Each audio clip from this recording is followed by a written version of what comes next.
方さんしろ。ゴッドダウンしろ。 Hey everybody, happy Friday, and it's SHIRO Show. Saturn Dave here. We got Trainer Co. We're all lined up for some Saturn news and discussion. How you doing, Pat? Doing the do. Doing the do? Mountain Dew? Yep. Surge? I hate Mountain Dew. Disgusting. Disgusting. Disgusting. I want them to bring good. back some Josta. You remember that stuff? I want some of that. I want the I think it was Pepsi that had the blueberry flavor to it. Oh yeah, that was like yeah, it was just Pepsi Blue, right? That stuff was disgusting. What are you talking about? I liked it. I don't know what you're talking about. I like Pepsi Blue. I don't know, man. It was weird. They had it for like all of like a month and it disappeared. Yeah, no, I remember that. That takes me back to like the old those old rap metal bands, you know, because I can't remember the band, but they had some kind of band promoting it, you know. It was like the Limp Bizkit days, you know, the Pepsi Blue. Fair enough. Takes you, hey man, Pepsi, that's you'd be playing your Dreamcast, drinking some Pepsi Blue, right? Actually, I think it was a different type of Pepsi. It was like Pepsi Blueberry or something like that. Maybe it was Pepsi Blue. I could be wrong. Okay, well, I don't know. There's been so many different soft drinks. Yeah. It's been like 20 years, so you got to cut me some slack here. My brain is not working well. But I was watching Loki. This was a while ago. Sorry to hear that. I was watching Loki and garbage show. Not joking. No man, I liked it. It was funny. I'm only joking. It was I liked it. Mildly amusing. But yeah, what's his name? Who's the police guy? I can't. Owen Wilson. Owen Wilson. He's drinking Josta, you know, and that was like the guarana, like the first like guarana energy drink of the '90s, you know. I prefer balls. Balls. I like Have you played that game, Just, like the SNES or Genesis game, Balls 3D? No, I haven't. It's okay. It's balls. Does it? It's Does it have terrible. any relation to the energy drink? No relation whatsoever. They're both balls.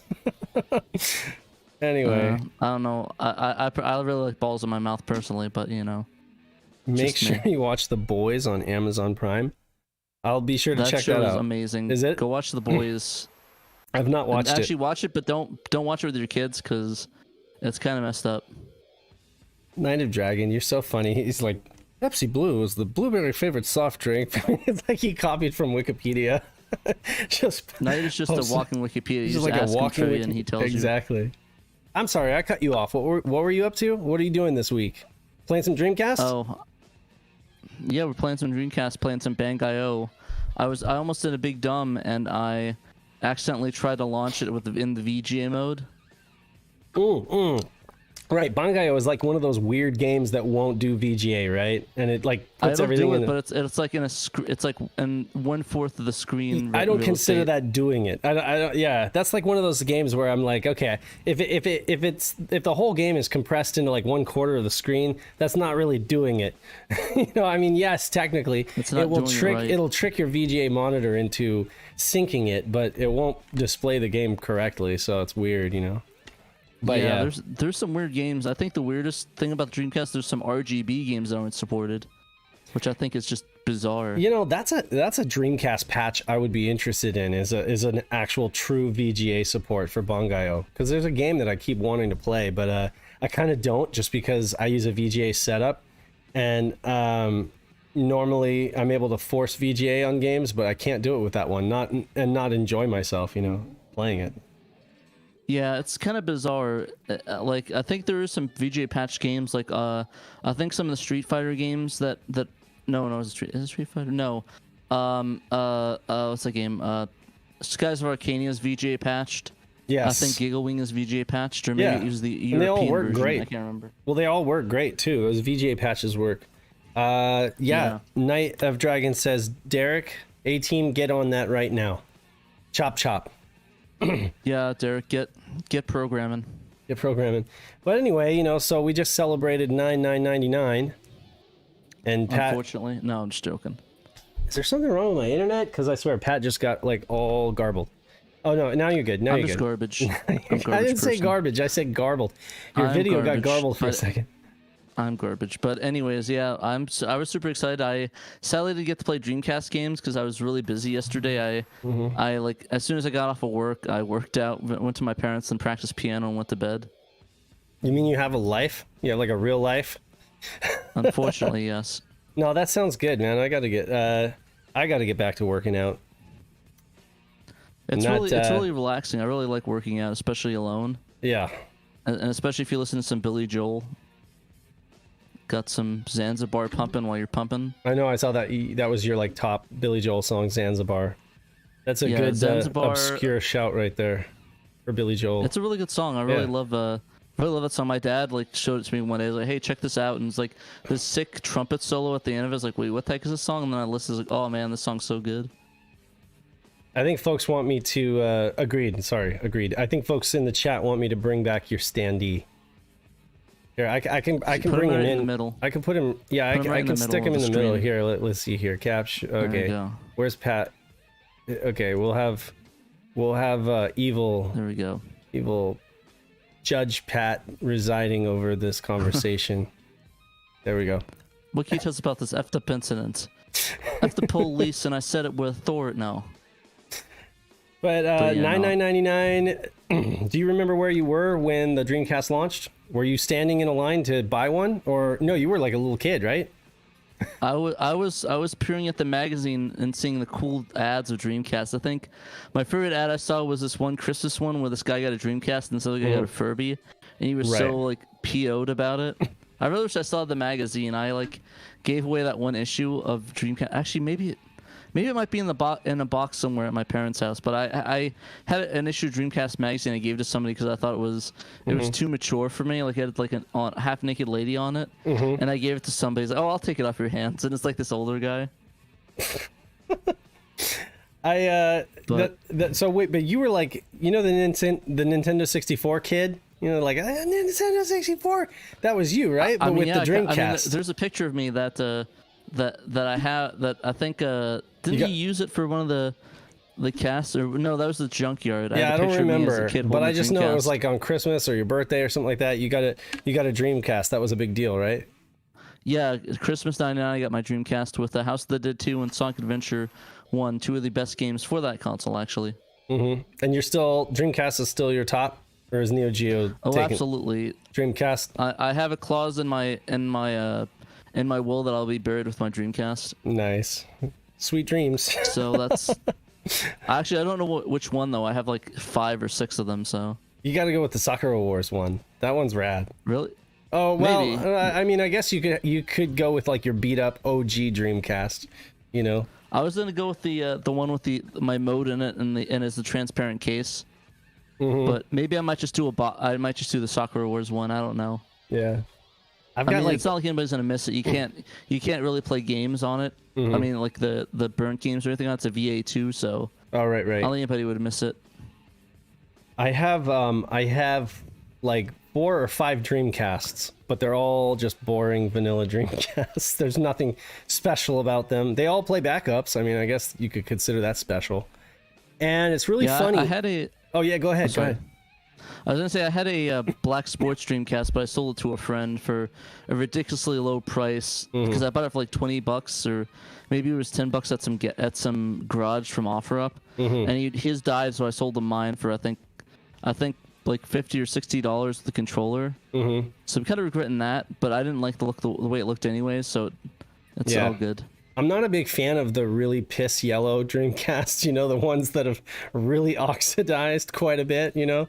Those there's also the piss yellow color Dreamcast, like the custom case you get. Yeah, that's true. You could just get one on purpose. It looks like translucent urine color. P-cast. It's funny. You're familiar with the getting the Dreamcast online, right? And now we do it like with DreamPie. And I don't know if you remember that we used to do it with like a PC DC server. You'd use like an actual Windows PC, like a Windows XP machine or something like that, and you'd use them on modem, and you'd do it that way. I remember that back in the day. That was the only way to do it. Yeah, you would hack you would just hack your registry. I did it, and the funny thing is, you'd need they said you'd need a line voltage inducer to get it to work, but I had I had a couple of Dreamcasts, right? And one of my modems would do it without a line voltage inducer. It would get on just fine without a line voltage inducer. And the other modem would not. So there must have been something special about that one modem. But anyway, yeah, Dreamcast is an awesome console, great game library. It's definitely in my top, I don't know, I want to say like top 2 or 3. Top 100. Yeah, no, top 2 or 3 consoles. It's hard. It's hard to say where it sits necessarily, but it's excellent. Is it above or below the DS? I think they're tied. Honestly, I think those two are like tied. I mean, they both hit at important parts in my life, and they both have excellent game libraries. I think they're both like tied for number 2, but obviously Saturn is number 1, and then there's a bunch of stuff after that: Neo Geo, PS2, PlayStation, you name it. Anyway, bless you, Pat. Martin says bless you. Yeah, thank you. And bless you because you sneezed, and also bless. May the Lord bless you, Pat. Yes, indeed. But yeah, no, it's I love my Dreamcast. It's definitely one of my favorite consoles of all time, and I think I just hit the 70 game mark right now. Yeah. Really? On Dreamcast? It's kind of like with you and the Saturn. Dang, man. Yeah. No kidding. Yeah, you are the Dreamcast man. You've got the 70 games is nothing to sneeze at, especially when Dreamcast games are just getting ridiculously expensive these days. I think the only games I need left that are like that I want for my North American set is Giga Wings and Cannon Spike and Tech Romancer. Those are like the last 3 I need. Do you got Rival Schools? Oh yeah, Rival Schools too. I have that in Japanese, but I want to get the US copy too, so I guess 4. Okay. Do you have no, I'm gonna quiz you. Do you have let's see, you got all the Capcom fighters? Aside from pretty much all the good ones. All the good ones that are worth playing. What about that other one, that other weird fighting game? Not Techromancer, but there's this other one that's like sword, plasma sword. Do you have that? Oh, I don't have that one, no. Probably don't want it though. Okay, there's so many good Dreamcast games, honestly. I don't have Outrigger either, weirdly enough. Outrigger is insane. That game's awesome. I mean, the graphics are. I have it on my Naomi Candy Cab. Oh, okay. Well, then you have it. If you have it on your Naomi, that's fine. It's the same experience. I have all the Naomi games. Oh, cool, nice. Yeah, it's the same experience. It's just an arcade, direct, perfect arcade port. You know. Yeah. Anyway. Okay. So, well, I guess we got to get into the news. But you know, shouts to the Dreamcast for being a good console, and even though this is a Saturn site and podcast and show, we still love the Dreamcast lots. Love it lots. Yeah. Did you want to tell about your memories when you just make it a segment? Because I was going to write an article about it. Yeah. So, I was. When the Dreamcast came out, 99, I was a junior in high school, I want to say. Oh, wow. And I was working at Circuit City. And I got a job working at Circuit City. The only position they would give me was working in the music section, which is fine. I love music. I could sell people CDs. I could talk about old bands, new bands, and stuff like that. But I really wanted to go over into the game department, you know? And at that time, it was all PlayStation and Nintendo 64. There was no Saturn by that time. But the Dreamcast, we all knew it was coming, and we read about it in the magazines and everything like that. We were hyped for it, and I just kept begging my boss. I was like, please transfer me. He's like, we're overstaffed in video games. I don't need you over there. Like, I don't even need half of the people that are there, so I don't need you. And like, I don't know, when somebody called in sick, and they needed somebody to cover the shift, and so I was like, yeah, I'll do it. He knew I'd been bugging him for so long, so I went over there and I sold like 5 Nintendo 64s and like a few PlayStations, a bunch of games, everything. Like I made like a huge, right? No, like I was super hyped about it. I made like a huge commission in just like one day, and he was like, why the hell do we have you in music? Like, you belong in video games. I'm like, that's what I've been trying to tell you. So anyway, I was able to get transferred over like right in time for the Dreamcast to drop, and it was phenomenal. Like, we had a line out the door. Volunteer for the release day of it? Volunteer for the release day. Unfortunately, I don't have any like pictures. I didn't have a good digital camera back then or anything like that. I If mean, you did, we'd probably see you in like a tub naked with a Dreamcast covering your junk. you probably would see. I mean, it was crazy. Like I don't think I slept that night. When I got my Dreamcast home, we just played Dreamcast until the morning, and then I like went to school and then went to work, and I was just so tired, but I didn't care because Sonic Adventure, it was insane. But that was my Sleep when Dreamcast. you have Dreamcast. Yeah, and then Dreamcast, and then it's like we saw the PlayStation 2 come out, and it was just this boring ass kiosk with Fantavision on it, and that was it. But still, the thing sold like hotcakes because everybody was coming in to buy a DVD player to watch The Matrix. So it was like nobody cared. They just wanted a PlayStation 2 and a copy of The Matrix. And Same thing with the Blu-ray players. Absolutely, with the When that PS3. dropped. Yep, that was smart. That was good business right there. And I mean, there's really no reason why the Dreamcast couldn't have had a DVD player, and had they, then there wouldn't be the mill CD exploit. And I mean, like, I guess we're all happy that there is the mill CD exploit, but in the long run, I think, had the Dreamcast a DVD player, at least PlayStation wouldn't have that to, have an upper edge, folks might have considered getting a Dreamcast as a DVD player, because as it was, the Dreamcast had a way better lineup of games that first year. PlayStation 2 was like a drought for like 2 years, and then it caught up, and then of course PlayStation 2 has like one of the best games libraries of all time. But it's just It's crazy. kind of funny how they keep repeating that too, like with the PSP and then the PS3. Yes, I know, and I mean, I agree. I agree. Just history just keeps repeating itself, and I mean, it's like Microsoft. They're kind of like, they kind of took. I always wonder, like, how much did they know what was going to happen, with the embedded CE and everything like that, and like working on Xbox, or the direct Xbox in the background and everything like that. How much did they know that they were just totally going to take over, like kind of. Well, I mean, the Xbox was like in development since 1999, pretty much, the direct Xbox. So yeah, yes, they yeah. were So going to enter anyways.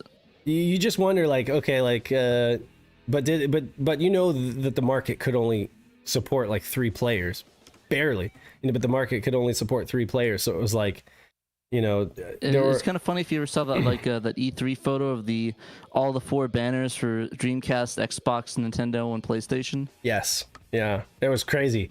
You go into some stores and you wouldn't know what to choose. Honestly, I was a super Sega fanboy. I'm sorry. I guess at that point I was totally biased, and I was a Sega fanboy. But even then, I'd have parents come in and they'd want to get a console for their kid, like somebody your age at that time, and I'd be like, get a Dreamcast. It's got like all the cool games that a kid will want. And they're like, no, I've heard PlayStation 2 is better, and I'm like, your kid is not going to care about a DVD player and like a few adult centric games. Get a Dreamcast. And I ended up moving over to Sears and working in their like toy and video game department, and the Dreamcasts were still on the shelves, but they were like getting price gouged, or they were just getting cut, to try to move them, and I should have bought like a couple of them, hindsight, but Couple boxes, stack them up. Yeah, I know, always right? hindsight. Like, I'm the same with my vinyl stuff, like with that Beatles box set, the mono one that came out, like in 2014. I remember it was like $300, and it got cut to like $200 a box. And now that mono box set is like selling for $1,500 new.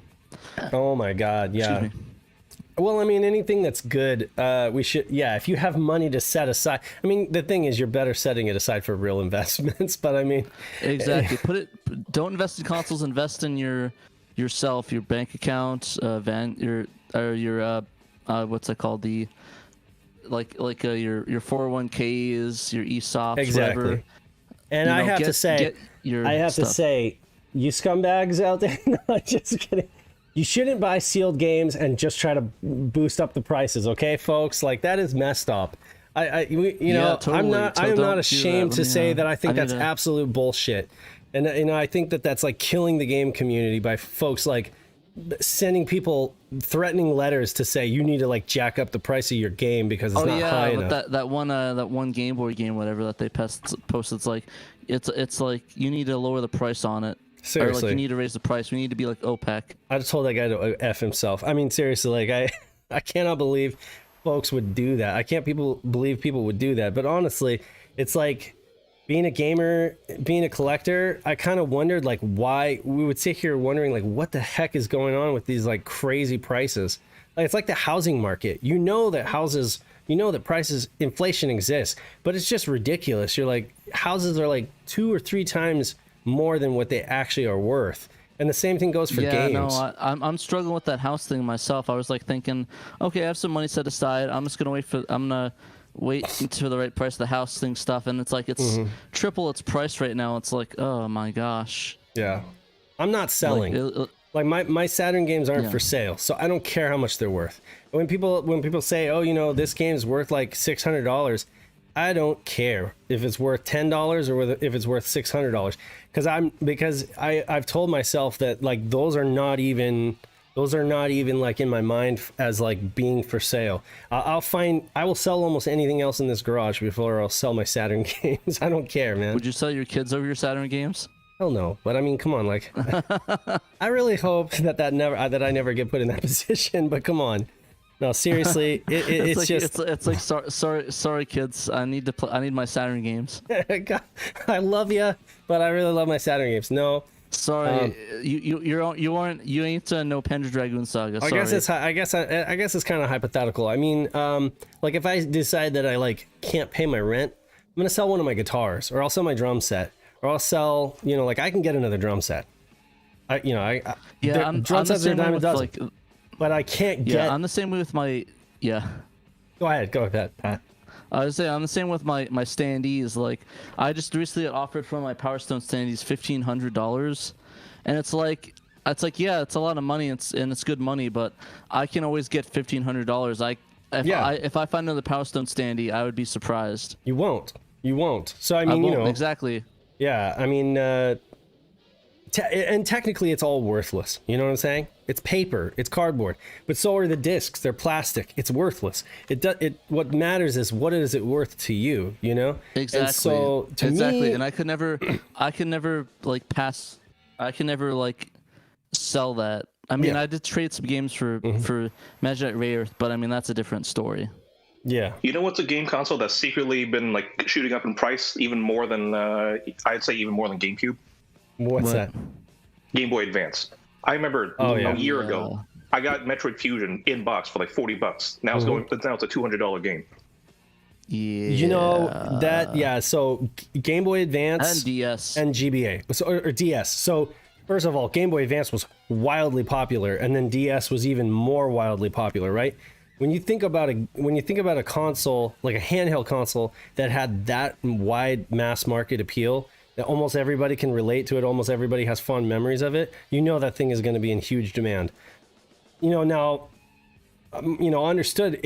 There are more of them. You know, so it's not like the Saturn where it's like a really rare commodity. There are more GBAs out there, but with everybody doing mods and stuff to them and stuff like that, you know, it's just like they're becoming. I'm seeing more and more like Chinese knockoff clones now that try to like say they're the real thing, fake DSs, fake GBAs, because it's like people are wanting to buy those again and re-experience their childhood playing some of those games like Golden Sun or I don't know. What's some good? I am the Golden Sun. Final Fantasy Tactics on the GBA was awesome. Why are we getting in it? We're talking about like all these other consoles. Dreamcast. Happy anniversary, Dreamcast. Buy a 3DS price is going up. Buy a Mega Man for $1,000 a piece. Yeah. But honestly, go ahead. Oh, I was just saying, it's slightly off topic, but going back to when you were talking about buying DVD players to watch The Matrix. Yeah. I saw it for the first time a couple months ago. Did not care for it. Maybe because I was born a generation after you guys, but I did not care for that movie at all. Well, I'll tell you, watching it in 98 is a little different than watching it in 2021. You know, in 98 it hit. I think it hit a little bit differently. Of course, like we've seen so many movies vamp or make fun of the Matrix, or like, you know, basically you know, kind of do the same kind of thing with the bullet time and everything like that. But I mean, the Matrix was definitely, when you saw that first movie, I think that it hadn't made an impression on me for sure. But I can understand, like, watching it now, it's just not the same. Matrix 4, baby, December 25th. Yeah, I know, that was weird. I saw that trailer and I'm just not, I don't know yet. Apparently it's like a weird retcon. Yeah, that's what it does seem like. We'll see. I'll still watch it. I'm excited. I'm gonna be watching it day one, so I can't criticize. Remain cautiously optimistic, but yeah. So getting back to the Dreamcast, it's great. I mean, the thing is, the Dreamcast community is great. So many new games being developed for it, and then the homebrew, and then get yourself a mode or GDMU, and play a buttload of Dreamcast, and don't worry about having to pick up those games unless you're Pat. Then you got to pick up the real thing. But you guys can have fun with Dreamcast on a no budget, basically, or like almost no budget, like $200. Yeah, buy the mode, buy the hard drive. Totally worth it. Good to go. That's like easily way more than $200 worth of value in terms of games and stuff like that, and fun to be had. But yeah, highly recommend it, and go check out Derek A Team's Sakura Wars columns patch. Exactly, and Taxi too. And Taxi too. And yeah. Cotton, Rainbow Cotton. Rainbow Cotton, right. Okay, moving right along to Saturn related stuff. If we can get through this, I don't even know. No. Next Generation. Did you happen to see this thing that I threw up? This was I did. I was kind of surprised. Where did you find all these issues? Well, they're mine. So I have all these. I have all the Next Generation issues. And this is actually a redo of what I did. For folks who don't know, as SHIRO, we spent like our first we spent our first few years on Facebook, really pushing SHIRO in Facebook communities and stuff like that.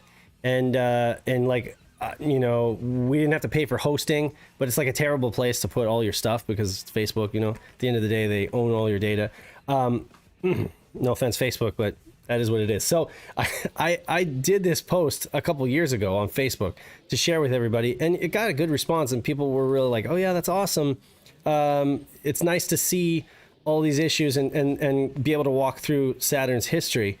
But I wanted to do it on now that we have our own site and we have our own show and we can talk about it, I want to do it again for a larger audience and have it be more like something that the mass, the general public can enjoy. Though. Yeah, and I'm glad that it did. So what I did basically was for folks who don't know, Next Generation is an excellent magazine, I think, and it's my opinion. Not everybody likes it, but they're a magazine focused on reporting about the games industry, not necessarily one console or another, or, they're not like your, they're not a game fan magazine. They're not like, for young, kids in elementary school or young teens. They were like an adult gaming magazine that was mostly about the industry, and they would do developer interviews, and they would talk about like, stocks and stuff like that. They'd talk about the bottom line in the industry, and that was one of the things I liked about them, because you could kind of see which way the wind was blowing in terms of who was doing well and who wasn't. And I'm reading the comments while I'm talking, but essentially I decided to take all these awesome magazines and just kind of pull out the Saturn bits to curate a history of Saturn. And you guys can download it as like 1.2 gigabytes if you're getting like the uncompressed images, like in a comic book reader. So is this the full magazine or just the featurettes on Saturn? This is every ad, interview, development toolkit ad. This is anything Saturn related. And if it's like a contest, if it's like one of those like, what console should you buy this Christmas season? And it's like, then I kind of added in some of the other stuff for context, but for the most part, it's just like all Saturn related. Whether it be something about the Sega in the arcades, whether it be something about 32X, whether it be about, letters from Sega of America or interview with Tom Kalinske. I'll show you guys real quick. So you got 32X and a brief little write-up with Tom Kalinske, data about 32X specs and stuff like that. CoinOp staying on the cutting edge, is talking about like the JAMA show. And Sega doing, kicking ass in the arcades, and then Sega at CSG, setting the launch date, the Saturn Day launch date. It's talking about here.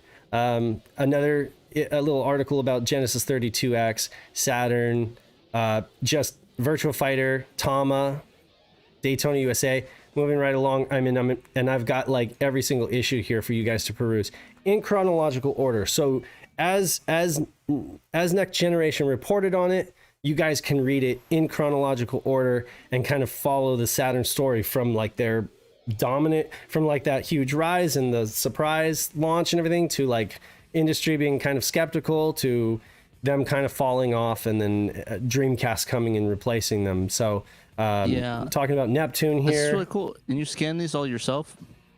Yes, I scanned these all myself, and it was a very long, painstaking process. And there's like a ton of issues here too. It's like, oh dang. yeah, no kidding. Yeah, no kidding. I have all of I scanned the full magazines, but again, if I had shared all of that, it would have been even more gigabytes. And I highly recommend people go and check these magazines out. You can. They are available online. I'm not the only one who's shared Next Generation, but I wanted to do something with it and curate it in a way that folks can enjoy it and actually read through Saturn's story. So this is kind of a specific purpose for it. But yeah, I have all the Next Generation magazines. I have all the official Sega Saturn magazines. I've got game magazines is kind of a passion of mine. I probably collect more game magazines these days than I do games. But anyway, check it out. I really want to get the Dreamcast magazines. That's my goal. I was too late for that. Like, they've already blown up in cost and everything like that, and I was too busy collecting the Saturn stuff. And then I kind of looked at the Dreamcast. Issue though. You do? With the stuff in it, yeah. Nice. I have it in the closet over there. I'd rip it out, but I'd have to move the green screen stuff. I don't really want to do that right now. So yeah, I will say magazines are very heavy. I'd probably get it while you go through these real quick. Yeah, you could. I wanted to show you real quick though. Speaking of Dreamcast, Pat, this right here was just issue 4, the Atari Jaguar issue, and the first thing into the magazine, they're talking low cost 3D power from VideoLogic, the Power VR, which of course we would end up going into the Dreamcast, but it's just crazy that all the way back here they were talking about it in like 95. But yeah, so there's a lot of kind of like writing on the wall kind of articles in here, and stuff that's fun to read now in hindsight because we all know like what happened. Here's the cross products SNASM Grand Chaser. There are some good reviews in here too. Through all these, all I can anticipate is just Xbox coming in and throwing a right hook at everything. Yeah, look at this. That didn't happen. U.S. Saturn to launch on September 2nd. Go get your Dreamcast magazine if you want. I'll keep showing folks some stuff. So Saturn to launch on September 2nd. Wouldn't that be nice? And then you got like the adverts and how they're gonna like market it and stuff like that. Japanese stats give Saturn the edge, of course, because at that time Saturn was doing gangbusters in Japan. You had like a Daytona USA look. Lots of little articles about Daytona USA as they were nearing it, and then Panzer Dragoon. And of course, like these, if you go on our website and you're looking at these slideshows, they're kind of low res, but you can always download the PDF, like the full res PDF. You guys can enjoy and look through this stuff. It's a lot of fun. PlayStation dominates European show. There's the toilet seat Jaguar. Flush it right down the toilet. What you got? Oh, nice. You got it bagged and boarded. Cool. Yeah, that's the thing. I have all my magazines bagged and boarded. Right there. Nice. Yes, I remember that. And then you pull it out, and keep hitting this. Pull it out. It's like this, and you pull it out more, and it's like you can see behind it. If I can, oh my gosh, you can hear it. Stand by. All right, there we go. Right there. Got the Did it vanish on me? Yeah, where is it? It popped right here. Oh, okay. Right there. Okay. Just pure and act. Right that's there, the registration card? Oh, no, that's the demo disc. Yeah, okay. Yeah, the demo disc behind it. It was behind it, but I guess But the only issue I have with it is that it's kind of wavy in the back. Mm-hmm. Like, I don't know if you can see, it's kind of wavy. I don't know if that's like humidity stuff or not, but that's my only issue with it. Yeah, Shadowmask says, highly recommend using Comic Book Reader for this. You can. I did upload a CBZ file, which is the uncompressed images, uncompressed scans, but I also uploaded like a 500 megabyte PDF, which is like half the resolution, but still very readable. So if you prefer PDF, that works too. I do really recommend that if you guys enjoy what you read here, that you check out the full magazine, which you can get on archive.org or whatever, because I'll tell you what, that's awesome. Yeah, I like this page with the gear, and it has like the zip drive for the Dreamcast too. Yeah, and I hope folks aren't disappointed that I didn't include like the full issues here, because again, you're going to read some of this stuff and you're going to be like, oh, I want to read about Jaguar. Well, you can go read about Jaguar. Just go to the Internet Archive and you can find these issues uploaded from somebody else. Or better yet, if you want to read about Jaguar, go somewhere else because Jaguar is garbage. But seriously, like, that's the thing I liked about Next Generation is they, you know, each issue was like graphics to die for. They were just talking about like graphics that would push the generation. Can 3DO keep up? Sega Saturn, you've watched the TV commercials, now get the facts. PlayStation's driving force, you know, Madden. They talk about Madden getting back in 3D. Hey, Dave, I found a picture of you in here. Look at the shirt that says, I said shut up. Oh, okay. But yeah, what else? Oh yeah, here's the first of they did these every year around Christmas time. They would do these things where it's like, are you having a hard time deciding what console to buy? And then they would like do these like stack ups. Game System Wars has just begun, and they talk about, let's see here, you know, there's the Head for Saturn ads, of course. Which system is best? You've got like breakdowns of all the specs, you know, like Pokemon cards or whatever, you know, like here are the peripherals, here are the specs, you know, here's what it looks like on paper, here's what it looks like in real life, that kind of thing. And they really do, like they give you like an itemized bullet pointed list of all of the hardware, like every CPU, or sorry, every chip on the chipset. And then you got like the 32X, you got information, and of course I didn't include like PlayStation, so if you want to get like the full breakdown, go check out the full magazines. But here you can basically read everything you want to know about Saturn. And then I love this. Every time they interviewed Tom Kalinske, you know, he was always really feisty. He would bite back, you know, when there would be criticism towards Sega of America, you know, like he stood his ground for sure, and said like, look, unfortunately, he was never mind. He was never mind. Well, I mean, he didn't want to stand his ground. Well, he stood his ground pretty well in the Michael Jackson thing, so. Which we can neither confirm nor deny that actually happened, right? Yeah, it'll always remain a mystery. Oh, there's a Knights issue, which was fun, and it had Knights like and two opened Knights. up. Yeah, so anyway, go check it out if you guys haven't. It's fun. It's fun to take a look back at this stuff, and I definitely think that it's even more fun in hindsight, just because now you kind of have that big picture, and you can say, oh wow, you know, like when they're talking about Black Belt, or when they're talking about Lockheed, or 3D Labs. You gotta have missile technology in your Dreamcast, guys, but you're playing. So next up, we have Peter's Best of Saturn, talking about KO Flying Squadron 2. KO. Was this one of those games that you liked? Did you say that you were kind of on the fence about it? Because I like KO. I know you love the Sega CD one, right? Because that's like a true shmup. And this one has shmup segments in it, but it's also like a platformer, right? It grew on me, actually. I didn't like it. I was kind of hesitant at first, but it kind of grew on me. I really ended up enjoying it. Nice. I seem to remember you saying that, like that you were kind of like, didn't like it as much as the first one. Which I think is fair. I prefer the first one because it's pure shmup, but this one is really good, and I just wish both those games weren't as expensive. Seriously, I mean, the first one is like really expensive. I think the second one is also expensive too, but the first one is just crazy. I remember my friend was telling me he paid like $1,000 for it, and I don't even want to imagine what. And that was like 3 or 4 years ago, so I don't even want to imagine how much it's going for now. Well, I mean, you know, good Sega CD games are few and far in between. And I mean, they probably didn't make as many of them as they even did Saturn games. So, you know, like they're really rare. You know, you got the Lunar on the Sega CD. For me, it's like Lunar, Snatcher, and KO, and maybe Popful Mail. Yeah, no, you're right, Popful Mail. And then there's another one, Vey. Oh, Shiny Force CD. And I can't believe you forgot about that one. No, what's the other one that's like really? Oh yeah, Night Trap. That's cool, but there are better versions of Night Trap that you can play. Silver Shark, the classic. Scottie Pippen, Shut Up and Slam. No, like what's another game on the Sega CD that you absolutely have to have because it's like that good? Is it the Batman? Is it Time Gal? No. All those games can be had better on like Laserdisc. Was it Willie Beamish or Billy Weemish, whatever? Billy Weemish. I like that. I forgot what the name of that kid was. Yeah.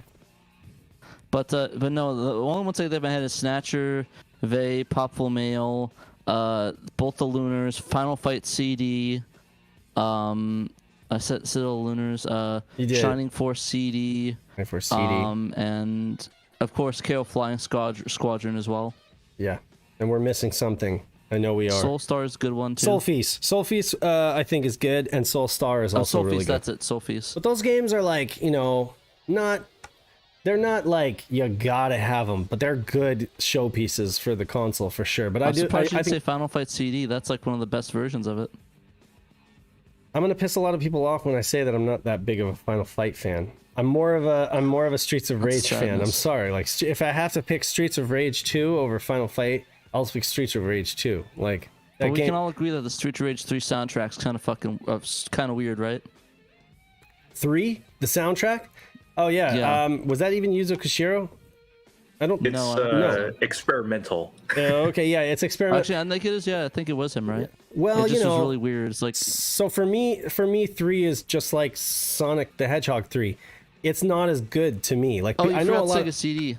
I know a lot Sonic of CD. Sonic CD. I like Sonic CD better than Sonic 3, to be honest with you. I like Sonic 1, 2, and CD the best. And 3 is like 3 and Knuckles. I know they're like huge fans of those games, but I'm not one of them, because by that time I'd already moved on to like the Saturn. Those games came out so late in its life. Oh, Silpede. Silpede is a good one worth mention here. We're talking about, man, we got so off topic here. But anyway, KO Flying Squadron, go check it out, you guys. KO Flying Squadron, Sega CD. KO, yeah. Kio. I will say the animation in that is really good. They use some weird compression for it, so that's kind of unfortunate. They do use like this weird kind of like dithered compression for the KO Flying Squadron, but the animation itself and the voice acting that they got to localize it were really good, very funny. So I have to give it props for that. I kind of like how they kept at least the European version kept the voice acting from the North American version of it. Yes. Well, actually, I think it came out in Europe too, so I guess technically it kept the one from the European version. Well, this didn't come out in the U.S. It only came out in Palter. No, there's only a KO 1 that came out in the U.S. KO 1, yeah, okay. Came out in Europe only. Right, I got you. You're talking about KO 1. Okay, so, but moving right along. Oh, no. I didn't mean to do that. Okay, there we go. Uh-oh. Moving right along. I just did want to point out one thing, is that I think it's really funny that in North America and Europe, they aged up, what's her name? I can't remember what her name was. The main character. She's like 16 or 14. Oh, right. And she's like 18 there, but there's actually, I think in the official manual they have her topless at one point.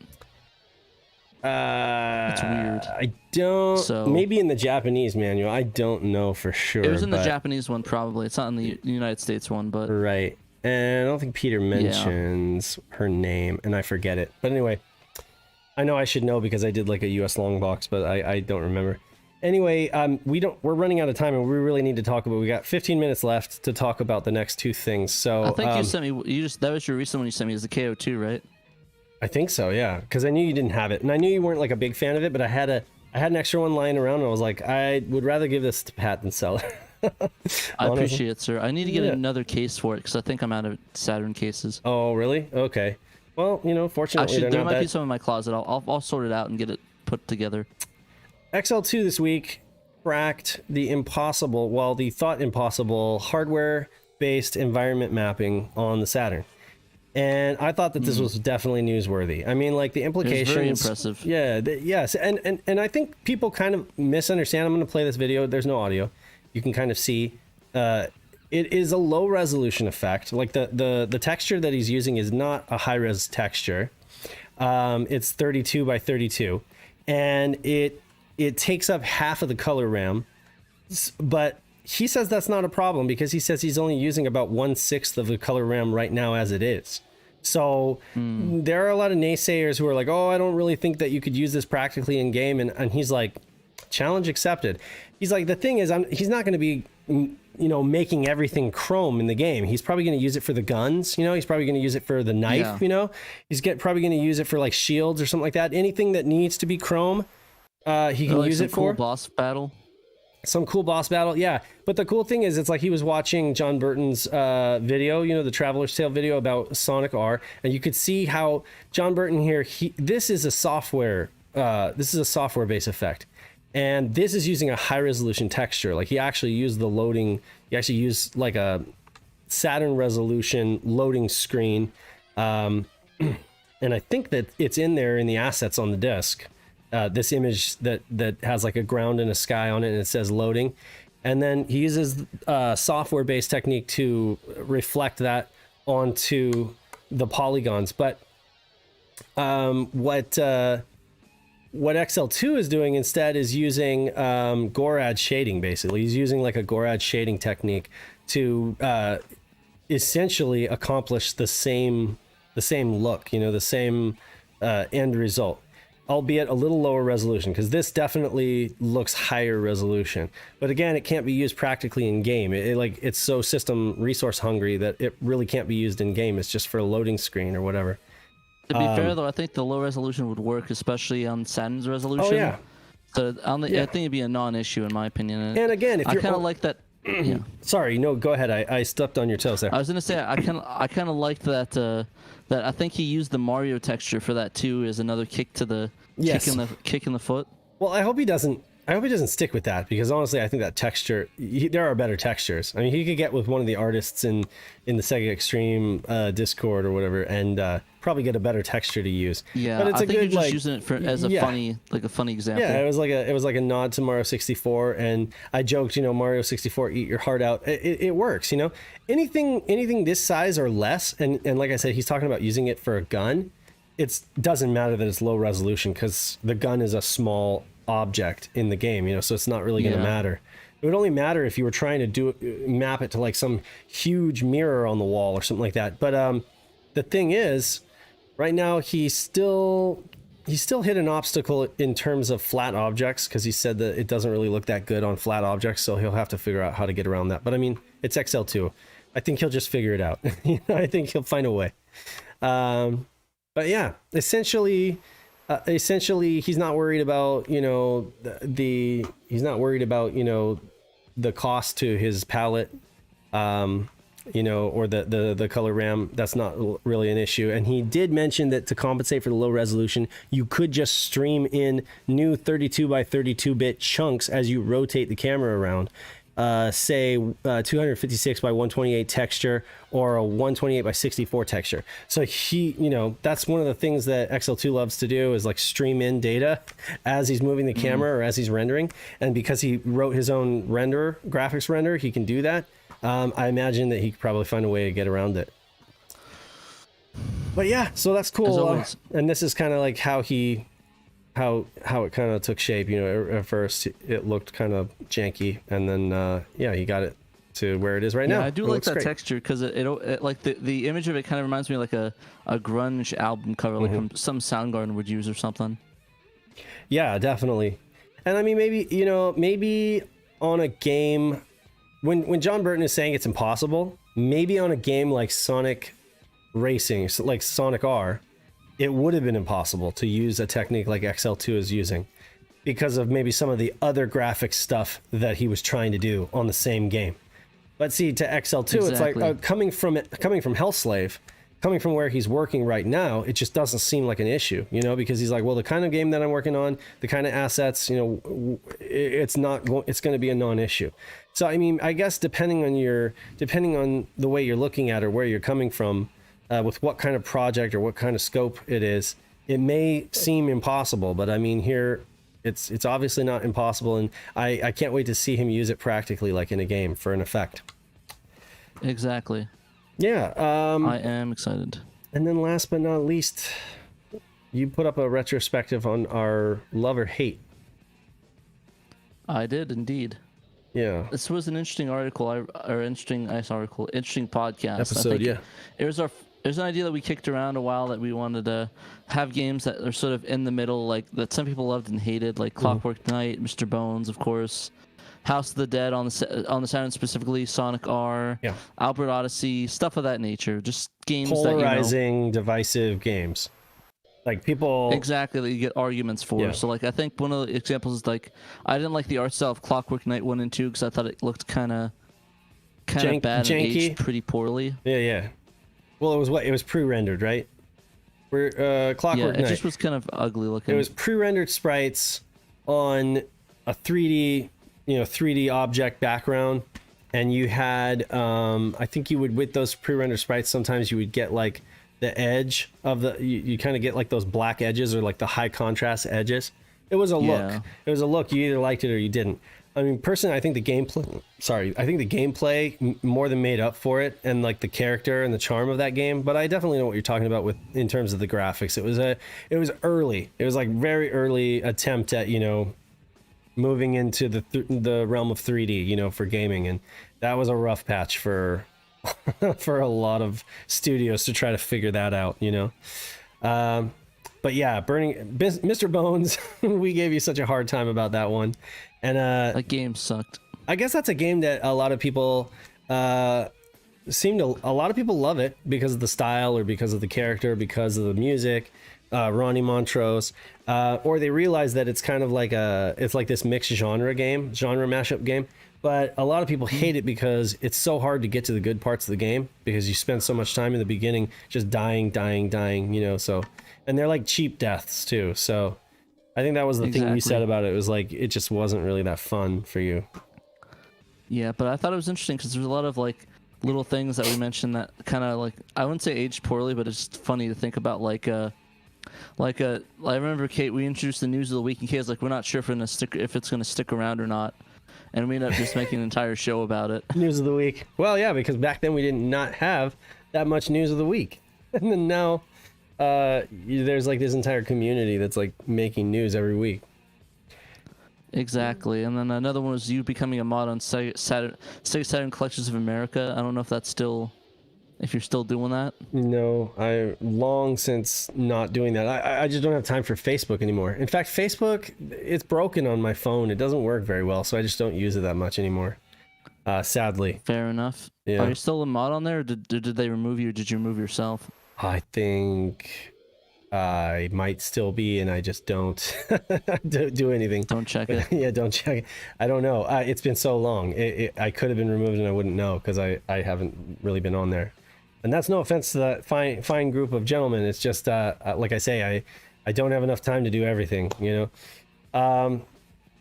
But yeah, I mean, it was cool. I did get to listen to it a little bit for our updates and stuff like that. And I just, I was like, wow, we go on really long with the updates when I was listening to that. Pretty much. But I mean, another one was like, I like to talk about the Sega Service Games Rise and Fall of Sega book. Yeah, It was really good. And that service games, Rise and Fall. Oh, okay, that's the long one. That's the really like informative one. Yeah. So let's see, House of the Dead. Folks love it because it's House of the Dead. They hate it because it's janky, right? Because it's like a janky port, right? Burning Rangers. Some folks absolutely love it. It's Sonic Team. It's dripping with that kind of like, high contrast color that pops and everything, the music and everything like that. Some folks hate it because the damped camera and the navigation controls and the controls are a little janky, so like it's a divisive game. Sonic R, I think it's brilliant once you get it. People don't understand the controls. Yeah. They try to stay on the track. They try to think about it like a typical race, and they're like, why do I keep drifting off the track?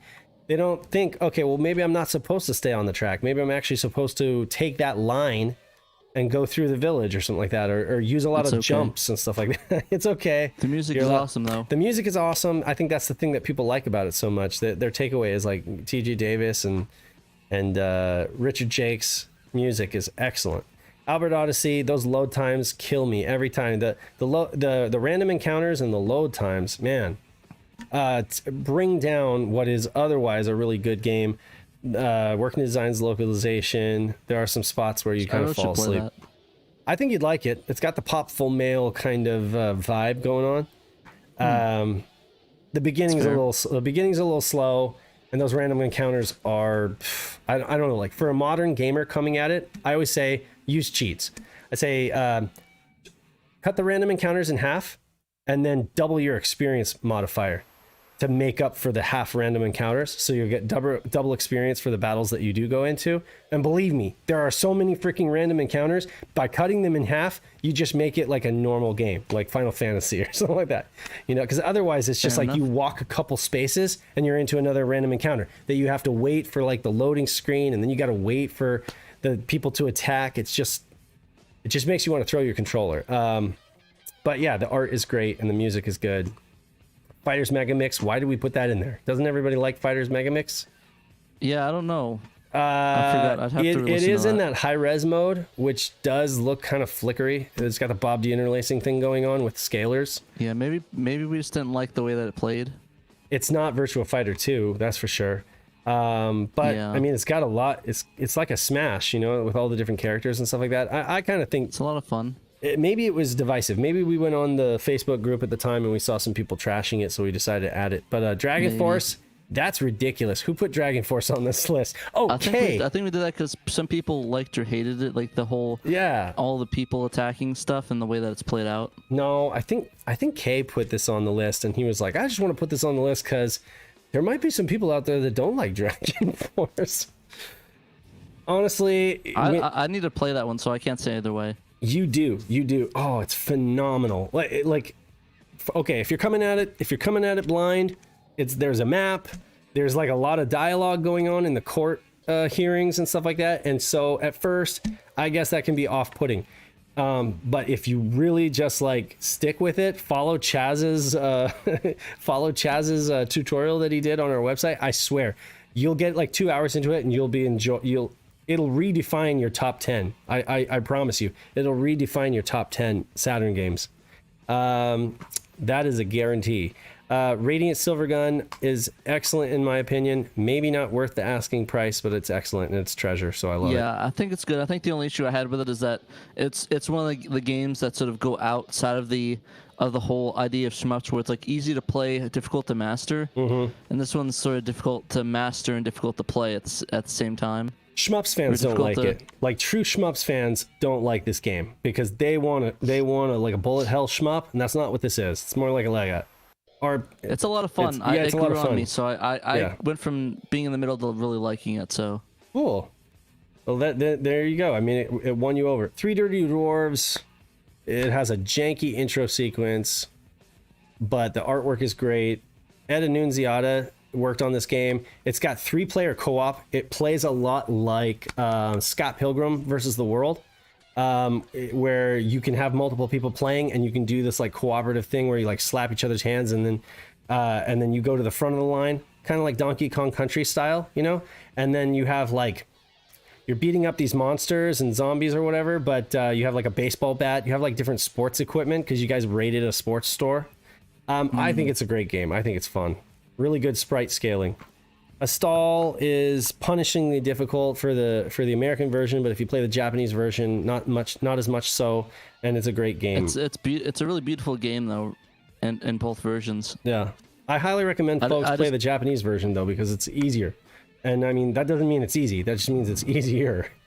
You won't die as much. But yeah, I don't think it's worth a play. I put Sega Touring Car. I put that in because I love it. A lot of people hate it.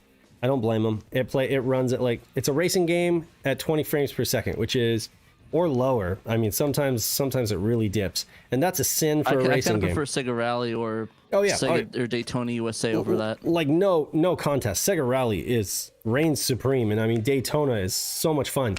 Even though that has a low frame rate, it's so much fun, and it's easy for anybody to get into. This game, it's much more nuanced. It's much more crazy at first. You got to tune your car to enjoy it. But if you really get into it, I like it. It's kind of my black sheep.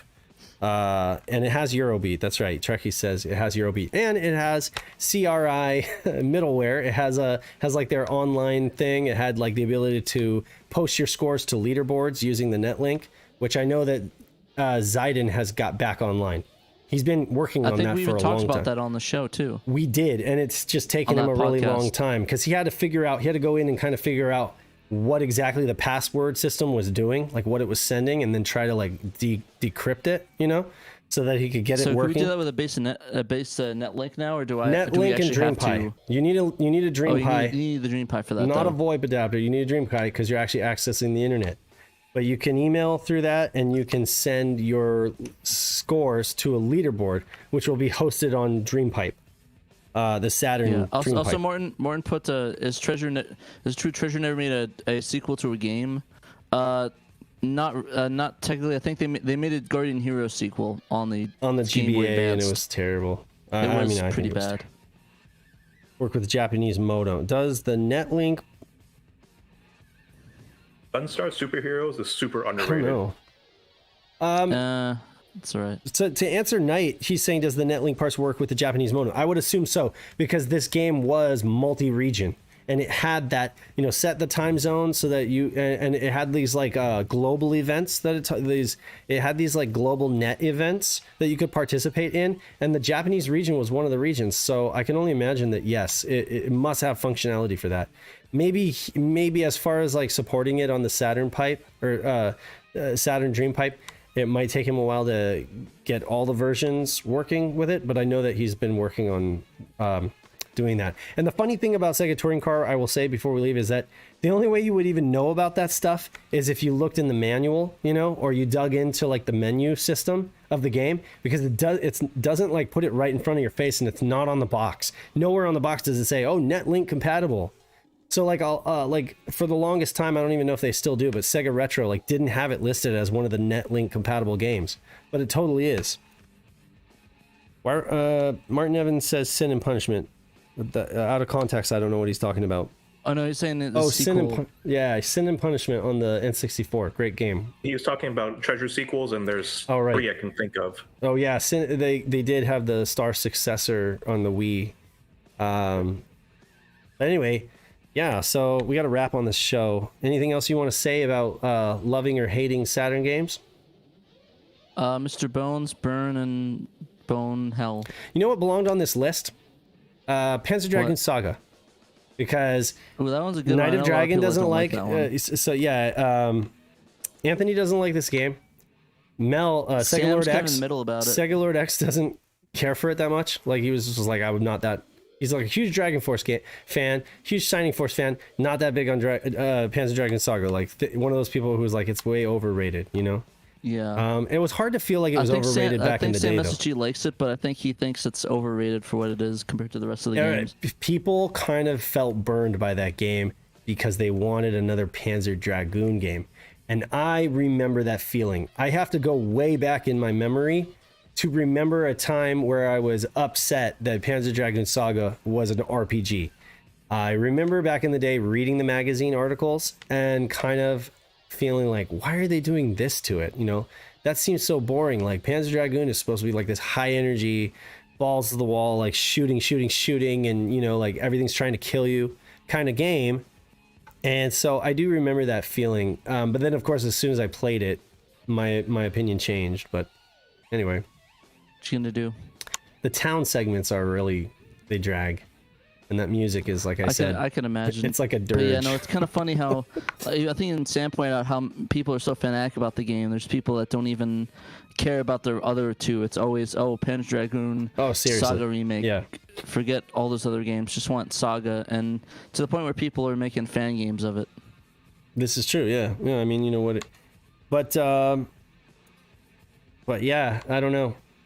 That's all I have to say about that. Same for me. Same for you. So yeah, just to wrap, we had Next Generation. Go check it out. Lots of good Saturn history and Sega and 32X and all that other good stuff. And K Flying Squadron, check it out if you haven't.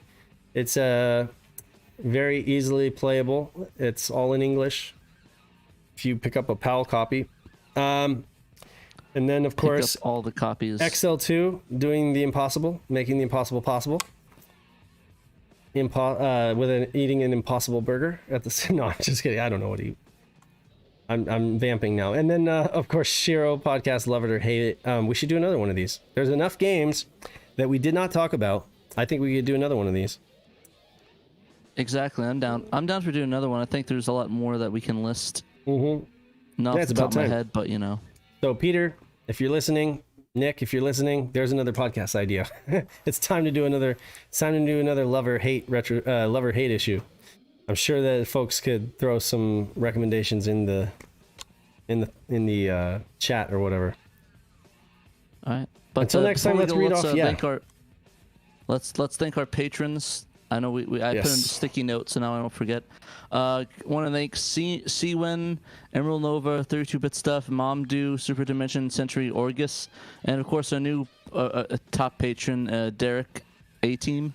Yes. So thank you guys for backing us, supporting us on Patreon. If you'd like to join the list, becoming our all access patron, and we'll shout you out on the show after each show, and of course have your name in the credits. I think I still have everyone's name updated. If I left somebody out for the credits this time, sorry, my bad. I'm sure you. But yeah, thanks again. Okay. Check us out at patreon.com/SHIRO Media Group. If you want to support us financially, you can also, and don't want to become a patron, you should check out our shirts at our Threadless store. Got some cool designs. None of us are wearing them today, but I need to get the shirt. So does that make us SMG? SMG for short. Submachine gun, yeah. Submachine gun. Yeah, and then of course, they're gonna like, subscribe on YouTube, ring the bell, comment, say that we suck, whatever you want to do, whatever comment you feel is necessary. If it's we suck, I mean, can't do much about it. We need to take we need to take feedback, whether it be positive or negative. So, but above all, don't forget to play your Sega Saturn, folks. Exactly. You must. Exactly. Remember, you must play Sega Saturn. Till next time. I'm Saturn Dave. Peace. It's Train Also, stay tuned, and we're gonna do a live stream. That's right. Pat's gonna be streaming some Dreamcast, so stick around for that. And I think he'll unmute the chat, and you guys can all have a party. Peace. I'm gonna go do some dadding. Okay. See you later, guys. Oh, fade to black here.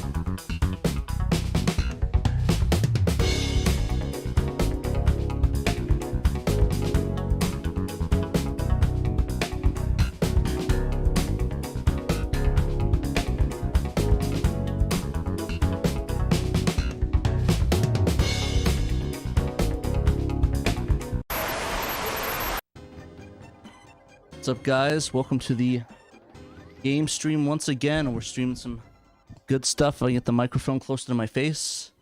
We're going to be playing some Bangai O today. That's like Bangai O. Hopefully that's a yes, because it's a good game. Anybody in chat agree, disagree? I don't Bangai, sorry. Oh. I never figure out how to make this thing output onto my television, because it's one of those 240p only games. Oh yeah. What do you use for your stream device? I don't stream it, but whenever I have the DC digital, it always just does that weird four views of the same game. Huh. Once. I can never get it to work on DC digital. It's fair. Yeah, it's kind of weird. I think there's a way to do that. I think I was talking to what's his name? Derek about that. He probably knows how to do it. It's not that loud. Alright, let's enter the name. Gonna do the classic. Classic name. Yes. The best name of all time. Classic. Let's start playing from level 1. It's one of my favorite games. Another treasure game, which is ironic since we did talk about treasure earlier, so this is a really fun game. It's got a really weird story. Oops. The heck? Oh yeah, that makes sense. Oh crap, I forgot to switch the controls. That makes Bangai O Spirits the fourth treasure sequel. Oh yeah, that's right. Yeah, that's right. How did I actually do that? I don't want to play this again. Oops. Yeah, no, it's kind of funny because they had on the. Was that also on the Game Boy or was that another one? That was on the DS. DS. Okay, I couldn't remember or not. Was that Japanese only, or did that come out in the US as well? It came out in America. I need to play that one. I need to get that one. Probably expensive though. Let me look. When I got the cartridge for only like $15. That was Not too about bad. a year ago. There we go. Got the controls anyway. I needed it. I forgot it set by default to that really bad control scheme and not the multi-directional one.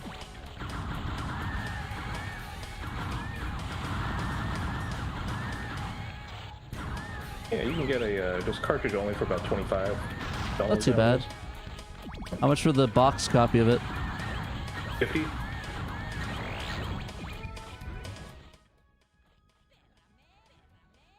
The kind of pricing in that range? That's actually not bad for like a really good DS game. Especially since Pokemon is still like $150, $200 nowadays. Wait, how much did you say the in-box was you cut off? Oh, $50. Oh, for the box? Dang, that's not too bad at all. I might pick the one up after the stream is over in that case. Oops. I think the way it works is that if you let missiles follow you and you do it like in the last second, you can shoot more missiles all over the place. So the goal is to sort of like get all the missiles to shoot you and just like do that super move at the last second and just shoot missiles all over the place. Of course, I'm not that great at the game, so I tend to just play it okayly. Some of the games that I know, like the missions where you have to do it, so it's pretty good. But yeah, usually it's a good idea to. It's the one game where putting yourself into trouble is actually a good idea, versus being a bad idea. And of course, they definitely have different properties. Like the boy shoots a bunch of missiles all over the place. The girl has like a refractor beam, so it'll just reflect off of surfaces if it's angled. It's really cool. I like it, at least. And the main thing is just to find the boss and fight him. So you don't really even have to do this. It's just about getting a high score. And of course, you have like the little lady that you can meet up with, and she gives you some hints on where to find the boss or how to play the game. And then she charges you money. I do like the no. I don't want to talk to her again. But yeah, the thing I like about those is that the art style is just so cool looking. It's like a Pokemon-esque art style. I really like the way that it looks. It's like cartoony, kind of like a Super Milk Chan, if anybody's ever watched that, which I really doubt. Because that game... Pokemon, because the font they use for time looks exactly like the Pokemon logo. Oh dang, really? Huh. Yeah. Well, another connection. Yellow highlighted by the blue. Yeah, I'm interested to hear Pandemonium's opinion. You said in the chat, hot take, that he prefers the N64 controls, so I'd like to hear him on that one. We'll have to wait to hear back from him and see what his opinion is. But I'll probably disagree with it. Oh, yeah, and here's the first boss. They have some really crazy like storylines and stuff, and just like it seems like it was just like an afterthought. The story, I guarantee, it's probably not the same in the Japanese version of it. But yeah, I'll show you an example. I'll have him fire a bunch of missiles at me, and I'll show you how many missiles I get aimed at me. Oh, I guess it didn't show off because you have a lot of lock-on missiles, so you have to like trigger him to do it. But yeah, see as if you see that all of them would do that. Hold on, actually I have to get.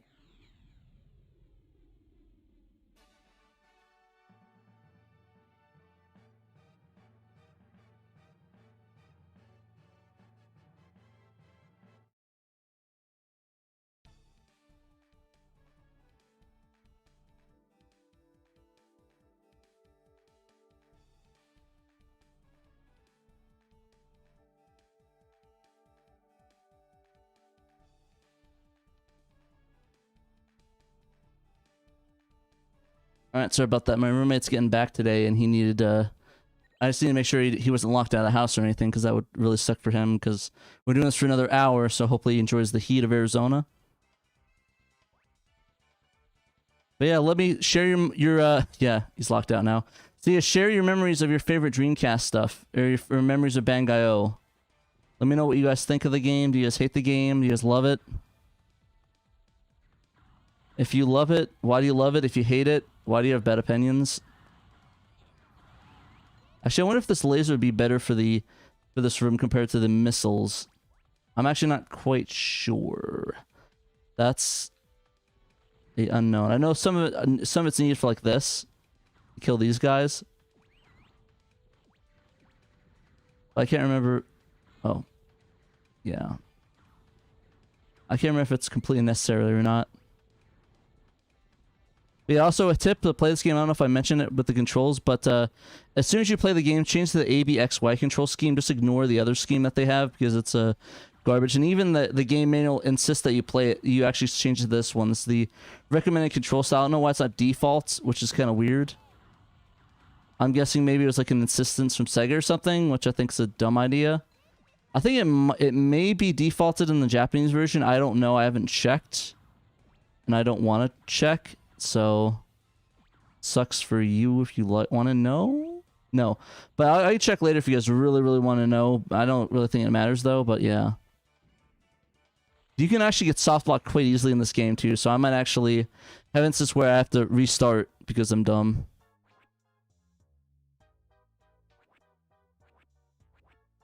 Yeah, here's the dumb story thing. Boss again. Don't wait for him to target me with the missiles. There we go. Get a ton of missiles. There you go. The closer you are to like dying, and the closer you are to like danger, they'll shoot more missiles out. So you want to put yourself in as much danger as possible, in my opinion. Looking online, Danthrax said I didn't get Dreamcast until 2008 for like $20 so I can play Power Stone. Soul Calibur. Definitely a good choice. Wait a little bit too long in my opinion, but I mean you're still on board. That's still enough time. I really enjoyed Soul Calibur. I think the reason I only really got the Dreamcast for House of the Dead and Sonic Adventure. I didn't really get many games till later on, but I know that my favorite like Hidden Gem Dreamcast games are definitely Toy Commander is one of the big ones. Slave Zero. It's lacking multiplayer, but I love Slave Zero's gameplay. So if you ever come out in contact with that game, I would highly recommend playing it because it's amazing. Amazingly fun, I like it. Multiplayer is laggy as heck, so I don't recommend playing it that way. That one's good. I tried Armada. I know that one's another big hidden gem, but I could never really get into it. Maybe I need to play that and see what I think about it. But yeah, if you want to play those games, I think they're still all pretty cheap too. Super Magnetic Neo is also a really good one. I would have played that one too, but I'm garbage at it, and unless you guys just want to see me keep falling and dying, I would not recommend streaming that one, in my opinion. But yeah, the goal is you want to like trigger all these guys and get them to do that so you can shoot a bunch of missiles at them. My first Dreamcast, I got it in, I want to say late 2016, 2017. Some guy on OfferUp was moving to South America, and he wanted to sell me his Dreamcast and Super Nintendo for like $60. Not too bad. Yeah. It came with a bunch of Super Nintendo games and a bunch of burned Dreamcast games. I used that one Dreamcast for the internals, so I could actually get my Soccer Wars Dreamcast modded. Hey, repurpose and you said you got it in 2016? Mm-hmm. Oh wow. I never really played it, and that was the funny thing. Huh. What really made you pick it up again? I if you don't mind me asking. The reason I got the Soccer Wars Dreamcast, I think it was just... I actually don't know. I just sort of got sucked into a game collecting binge, and I guess that was just one of the things I picked up. That's fair enough. I did the same thing with like Turbo Graphics myself, so I can't really complain. There's some parts of my collection I regret buying, like a PCFX. That's fair enough. It.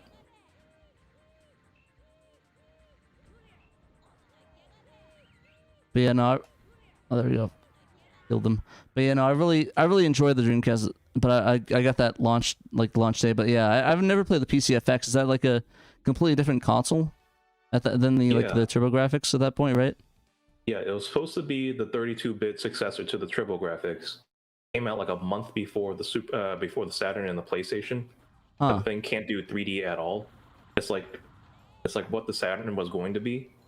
it was supposed to be focusing on FMVs, and it does FMVs really good for the time, but there's like only like 60 games for the whole system. Fair enough. Is there a lot of porno games on those, or is that just another system I'm thinking about? I think it is the one. Like the one game that was translated for like decades was Pia Carrot, and it is technically a hentai game. Huh. Interesting. And that was a fan translation, right? Yeah. Fair enough. Yeah, there's definitely a lot of games I really want to get for the PC 98, but that console's just, or sorry, not PC 98. Well, actually, I do want to get a PC 98, but a PC, an X68000 is my dream console right now. Well, the PC 98 also, there's a lot of really good stuff, and of course Toho. I mean, I think that's a lot of reason people get that one is for Toho games. But yeah, that was a really good one. But yeah, I wouldn't mind getting a PC 98 myself, but I think there's a lot of stuff that's not translated so far, so it's kind of like, I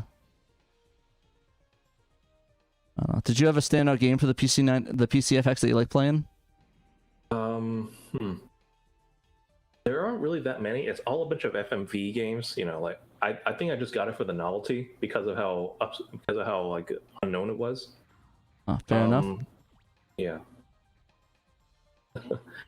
I make this thing sound so boring. No, it's all good. Did you get it? Was it just like a spur at the moment thing, or is like you went out of your way to like, I want to get this console? Yeah, it was just sort of a spur of the moment because I remember the guy selling it. I told him, you know, I had a Super Nintendo if he wanted it, and he said, "Yeah, I'll trade it for you." And I think I paid like $100 for it after giving him the Super Nintendo. Oh, that's not too bad. Yeah, I figured that I'm never gonna see another one of these things local ever again, so I might as well pick it up just for the novelty. It's fair enough. Yeah, I'm seeing in the chat Shellmass saying that he was saving up for an MSX2. I know there's like an FPGA MSX that you might want to look into as well. That's I heard it's really good. So if you want to maybe save on that, you could probably get that one instead because it supports MSX. I think it uses MSX. It's technically an MSX3 or something like that. I forgot exactly what the name of it was. Oh boy, Skoger says about 40 to 60 plus games on the PCFX are adult rated. Oof, yeah, that seemed about right. I know the PC 98 it's the same way. Oof, that's the money shot right there. That's what you want to get is that massive shot off. No, there's actually an MSX somebody made I think years ago that was like an FPGA implementation of the MSX, it's like called MSX3 or something like that. It's online. You look up MSX FPGA. I think it's fairly pricey, but it was really cool looking. I mean, obviously, I think it lets you put in your own keyboard, so you don't have to hunt down an MSX keyboard. But I think you can use one if you want. But I think there's an option for USB, so if you want to use like your nice mechanical keyboard with LEDs and stuff, you could probably do that instead.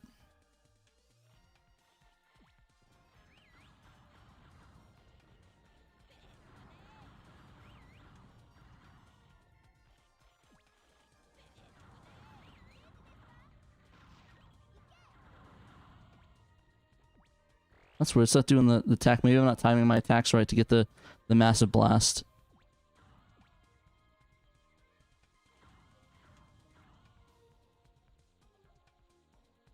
Oh, I said four of the 60. I thought it said 40 of the 60.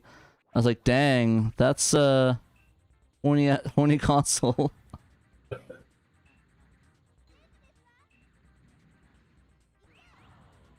Yeah, this boss kind of sucks. Just gotta keep firing into it. There's one game on that I remember that really stands out. It's a fighting game, but they use FMV cutscenes to do all the moves. Huh. That's interesting. What's the console called or the game called? Oh man, it's been so long.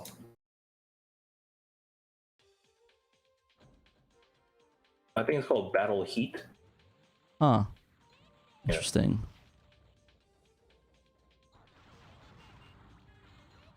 Oh, apparently they got Langrisser on it. Really interesting. I did not know that. Yeah, Langrisser 2 is on this thing. Huh. I got, I'd say I'd have to pick it up, but honestly, I probably wouldn't be able to understand if I did. Yeah, I'd rather just get like the Genesis version. Yeah. I think the game actually on the Dreamcast, Time Stalker, isn't that a spiritual successor, or successor in quotations, to the Landgrasser series, or am I thinking another series? Rolandser, I believe, is a successor to Landgrasser. Yeah. I gotcha, because I remember Landstalkers was a something, a spiritual successor to something. I just can't remember what it was, though. They got an exclusive Tenchi Muyo game, a Tokimeki game.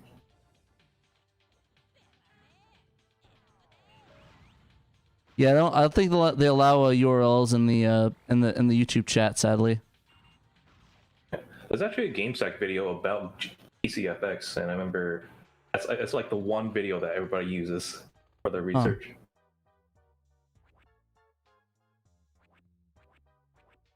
I'll have to watch that one. Oh crap! Why did I just get attacked by everything in the universe?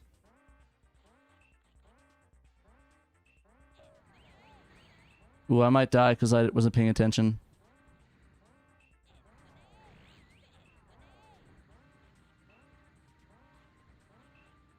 Oof, I was not paying attention. I just got, like, massively killed. Oh, well, let's have the fun. You have to see this funny cutscene, so I kind of like this photo. It's so dumb.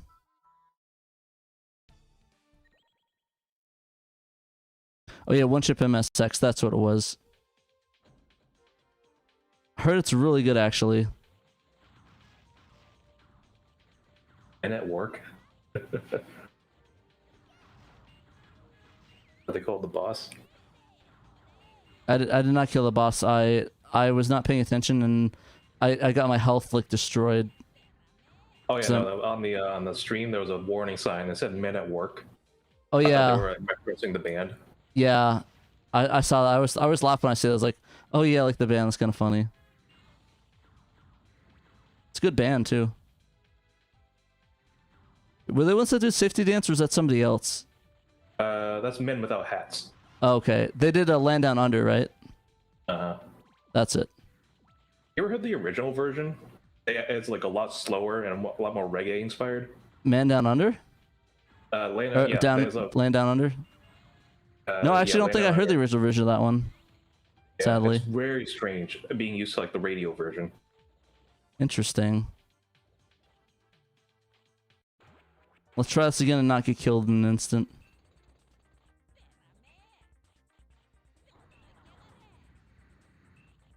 There we go. Oh, you get health right here. Oh my gosh, again? Holy crap. This guy's a heavy hitter. Dang. Get this, Pat. I believe next week, Digital Foundry is going to be streaming Bulk Slash. Wow, like which one? Our English patch. Oh, that's really cool. Did like John Lemon reach out to you? We reached out to Audi, and he communicated with John Linneman, and the two of them are going to be streaming the game next week. I think on Wednesday. Oh, that's really cool. So they'll be the second ones to stream that. That's pretty cool, actually. Yeah, and I told them that all four of us are going to be able to make it there. So hopefully, it'll be pretty interesting. They seem really excited for it. Yeah, for sure. I'm excited to watch it. Did they give you a time or whenever they want to do that? They said Wednesday, 6 p.m. Greenwich Median Time. Ah, interesting. Yeah. I'll have to set my clocks for that then. We'll have to watch that. Oh my gosh, you kidding me? Let me kill this guy. Stop shooting at me first.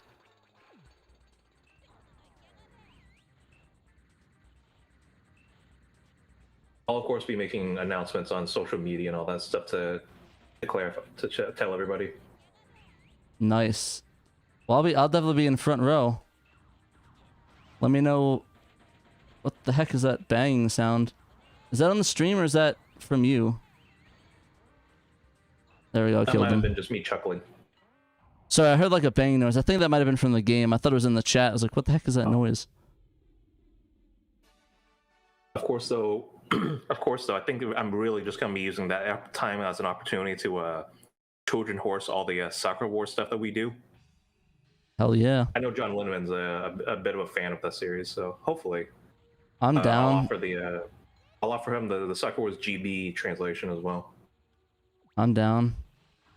How's that going, by the way? I forgot. Let's talk about that since you're here. Tell everybody about the project while you're here, and we can discuss it with everybody. Yeah. So so we're about 75% of the way done. I think we're getting all the mini games translated. We're getting all the mini games, new graphics, new sprites to make an English title. We also have of the 20,000 lines, we're around 17,000 of them translated. That's so we're almost there. And then nice. Editing, bug testing. We're gonna be shipping out the almost completed build, the betas, I guess you could say, to members of the community probably next week or so. Oh, nice. It's really good. So does that mean we're gonna have to plan for a Soccer Wars stream next week on Game Boy? I think we should at least trying to lead up to the anniversary on the 27th. You can stream the first game next week, and then we do the translation the week after, because the 25th anniversary is on the 27th. I'm absolutely down. The new translation, all of that stuff. So I love Soccer Wars. I mean, as you guys probably already know from all the stuff that I show off and stuff. But I love Soccer Wars, and I'm excited to see what these guys have in store. Yeah, GB I would say is possibly one of the most difficult game in the series to play unless you know Japanese, because the way that the game is laid out. Normally, if you have a guide to play the original games, you just you already know ahead of time what the lips choices are, the text options. But in this game, they randomize the order of all the text options, so you don't know what they're saying. Oh wow! You just use a guide. Yeah. Interesting. It's weird. GB is a life simulator game. Jeez, it doesn't play around. If you mess up once, you're not going back. Yeah. So the translator, he was telling us that this game, unfortunately or fortunately, favors you practically stalking the one girl that you like the most. Oh boy, my favorite, committing crimes. Yeah, I think it's a really misunderstood game. It's like at first when you start the game, you don't know where any of the girls are because in the theater, and it turns out that you have to look around, ask around what rooms do the girls like to hang out in, and then also later in the game you can buy something that'll tell you which girls at which room at every free time. Oh boy, the subtitle of the game should be what's it, SHIRO? Agami commits crimes for horny. Oh yeah, and that's the craziest thing. You don't play as Ogami in this game. Really, you don't? Yeah, you basically play as, quote, yourself, your own original, basically a new character. Oh sweet, you're a self-insert stalker, my favorite. Yeah, the story starts out that the commander, the second in command, Ayame, he goes up to you and just says, "Hey, we're trying to find new recruits for the flower division. Do you want to join for a month?" And you basically say, "Yeah." Yikes, that is interesting for sure. And it's funny, all the media you'll see online, they'll say like, "Oh, this game takes place in between Soccer Wars 1 and 2, or this isn't canon." Turns out this is a fully canon game that takes place during the events of the first game, like between chapters 4 and 5. Interesting. So it's it's fully canon, so you just walk in, like Ogami just doesn't even notice you at all? He notices you. He introduces you to the rest of the gang, and basically your task is to train to be a member of the flower division. And the commander, he goes, "If you do well enough, we might make you commander of your own squad somewhere else." Wow. Interesting. I'm getting psyched up. And this is all a Game Boy game too. Yeah, and there's voice acting. There's like what? There's like half the game, half the 4 megabyte game is voice acting. Wow, interesting. Yeah, and like that's interesting for sure.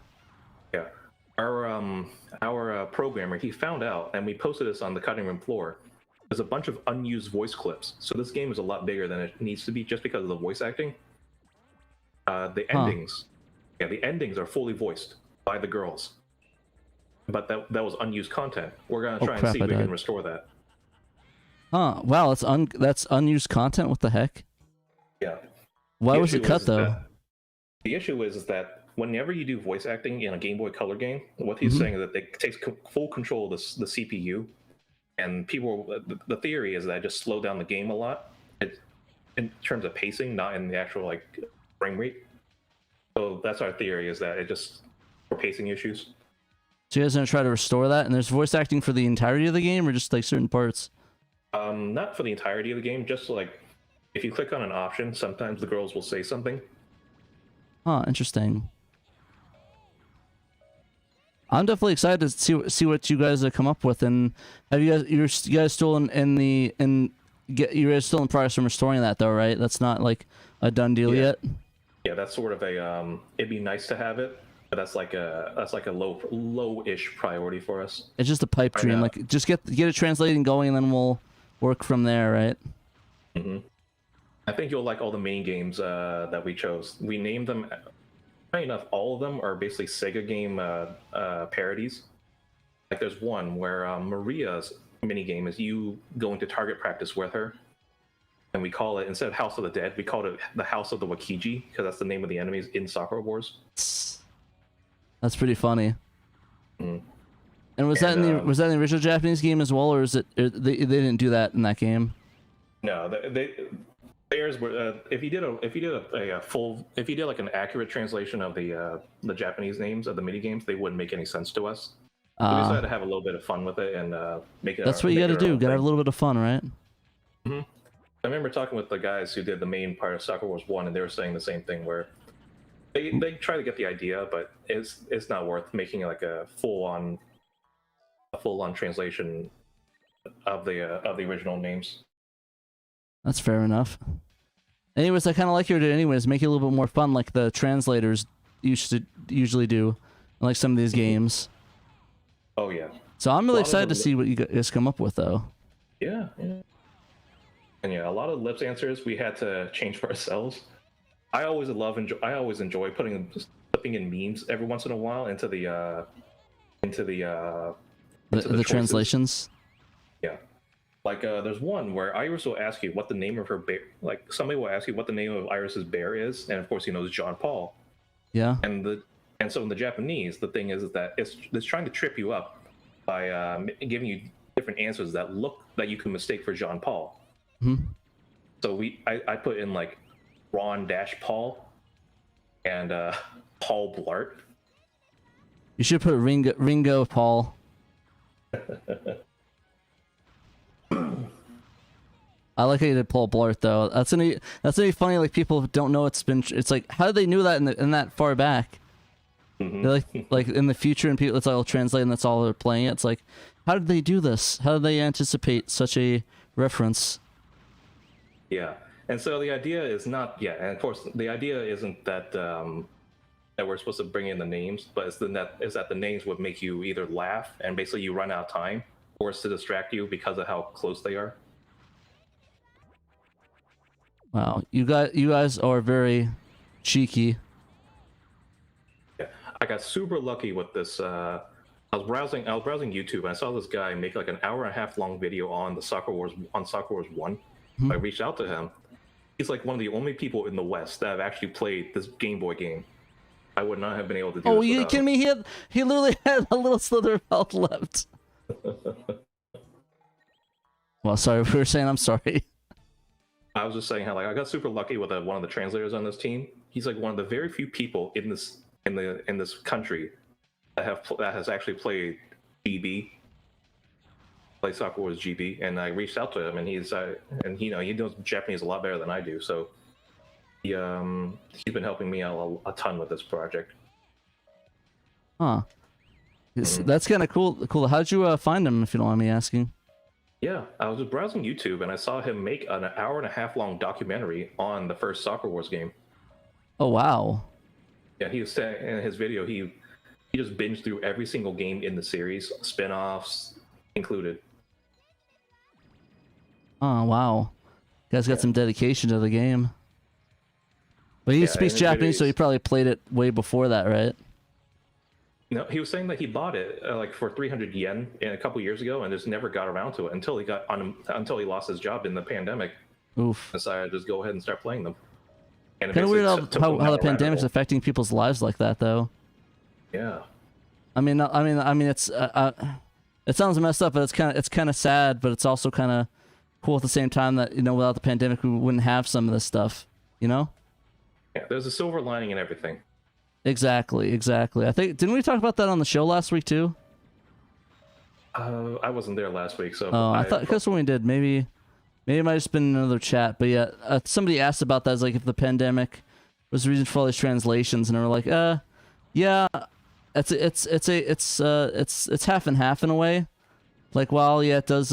We did get more translations. It's at the cost of what, people's jobs and stuff, and just like that lost productivity and that social interaction.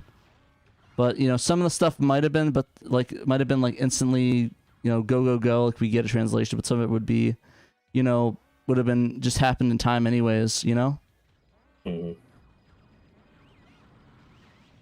We'll heal up first. We did talk about that. I don't think it was last week's show though. It was maybe 2 or 3.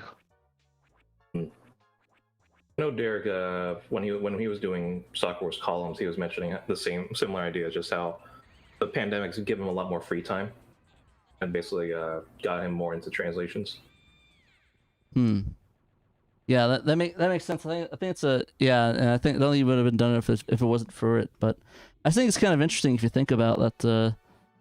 That without we might have not gotten these translations that we have already.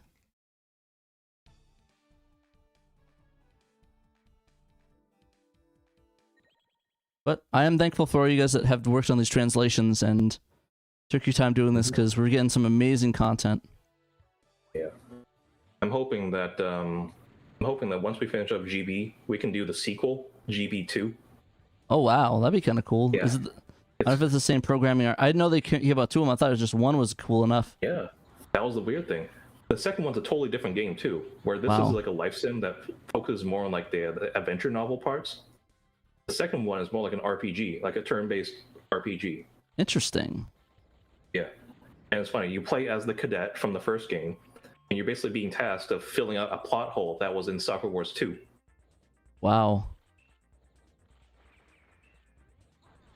Oh, and that game has the saddest limited edition I've ever seen. What do you It's mean? a box. It's a cardboard box that has the Soccer Wars GB2, and inside is the game and a generic-looking Game Boy Color bag, carrying bag.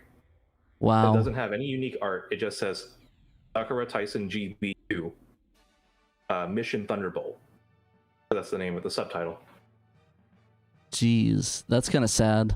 Yeah, it looks like they had like extra stock because the Game Boy Advance was coming out in a couple months of Game Boy Color bags.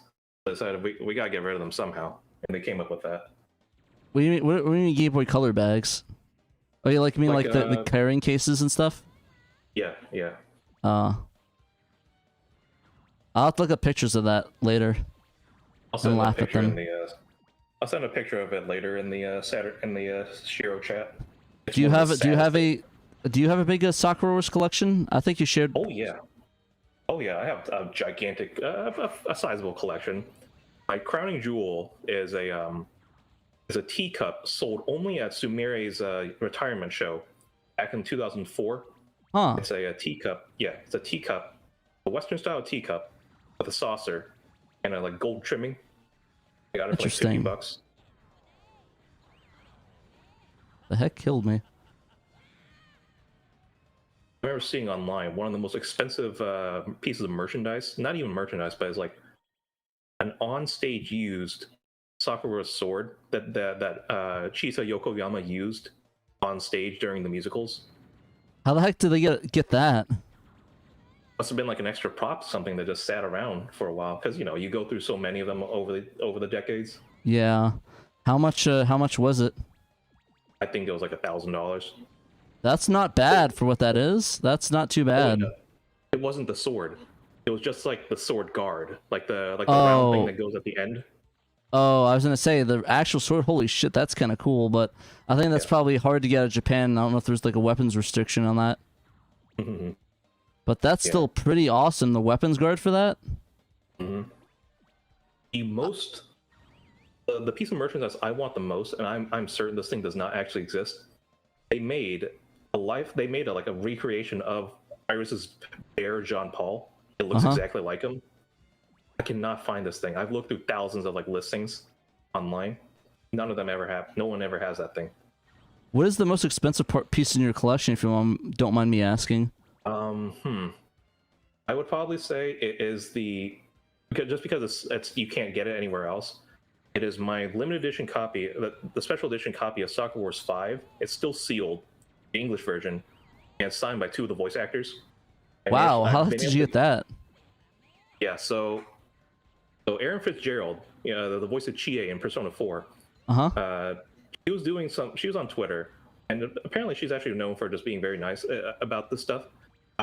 She was doing a fundraising or some sort of live stream where she was signing Persona 4 related stuff, and I said, hey, is it okay if we bring in our own stuff? And she said, sorry, this is mostly Persona 4 related. It's like a mostly Persona 4 related thing.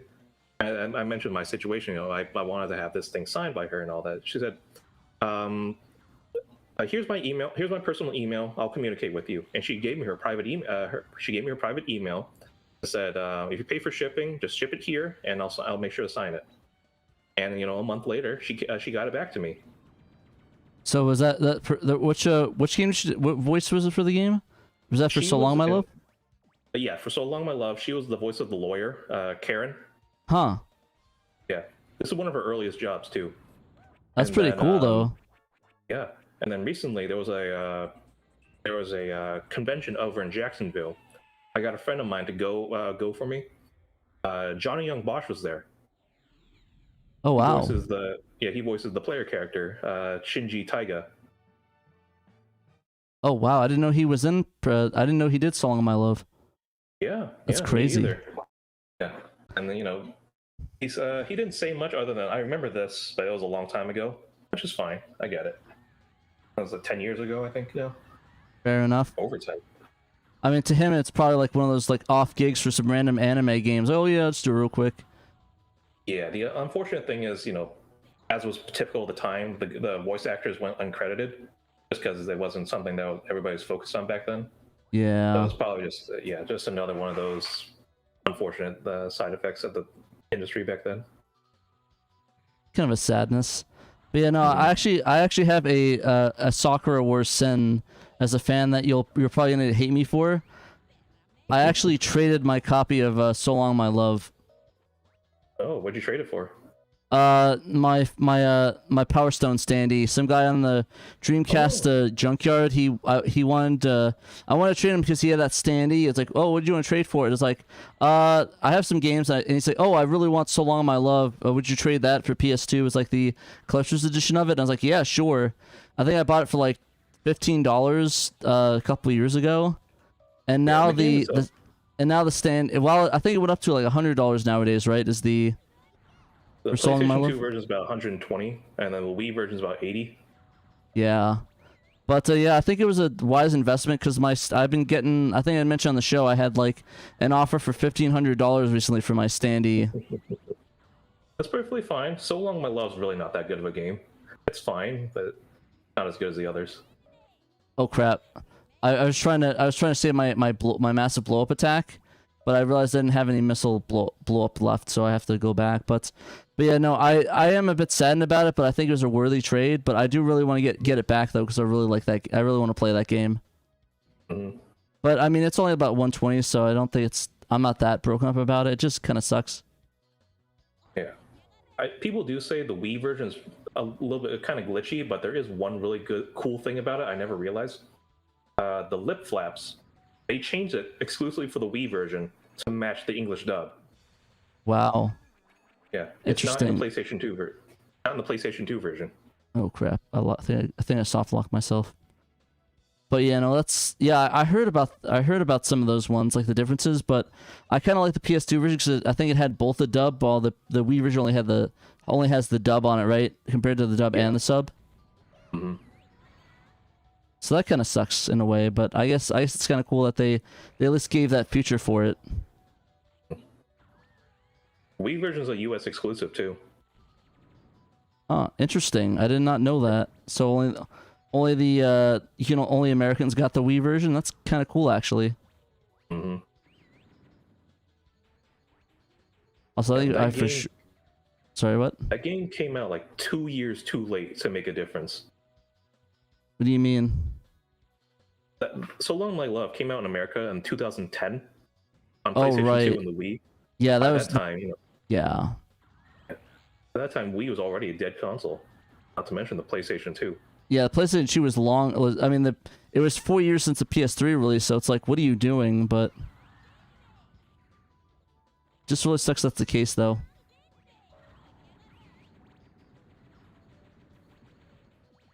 Yeah, it is kind of weird though, because didn't it come out like in 2006, the one in Japan, Song My Love, or was that? Yeah, the Japanese version came out in 2006, and the game was planned to come out in 2008 in America, but somebody took their sweet time and decided to not put it out for a while. Kind of reminds me of the whole situation with Magic Knight Ray Earth, where it was like the first release of it it was like one of the first releases for the Saturn, but they kept pushing it back to where it's the last release for the Saturn in America. So I just thought that was kind of funny, and that sort of I guess that irony in that sort of comparison. I always love how inconsistent NIS America was with their localization, because they used two different terms for the same thing multiple times in the game. What do you mean? So the name of the organization is they both call it a combat troop and a fighting force. Huh. Yeah. That's kind of weird. Yeah. I guess that's a way to go about doing things. But yeah, I do really want to get that back and play that though. That's one of my sadnesses. I think I have it on my Wii U in like a backup form, so I might just play it that way if I really just want to experience it.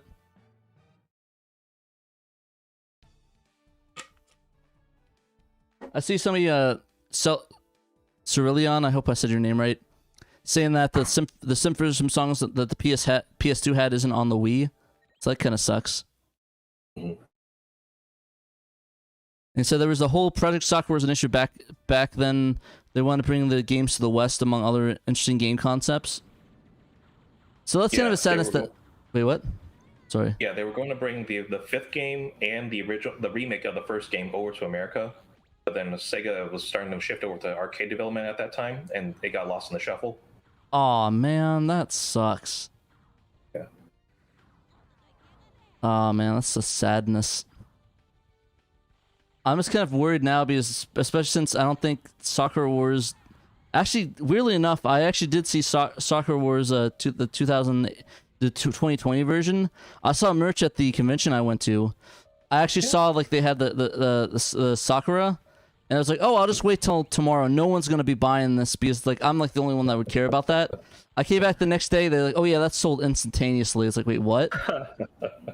It's like I was like, oh yeah, no, you kidding me? I want to get that statue, but it's kind of easy to find anyway, so I think I might just buy it by myself. And I already have some Sakura Wars merch anyways. I got from Japan, little figs, so I'm not too broken up about it. Sega definitely has plans to make a seventh game, because in one of their recent live shows that they did, and by the way, they sell out even in a pandemic, so it actually technically makes more money than like their arcade division. Wow. They released new designs for the outfits that the girls wear. Well, obviously, there's some sort of plan for that. I'm excited to see what they got going on, though.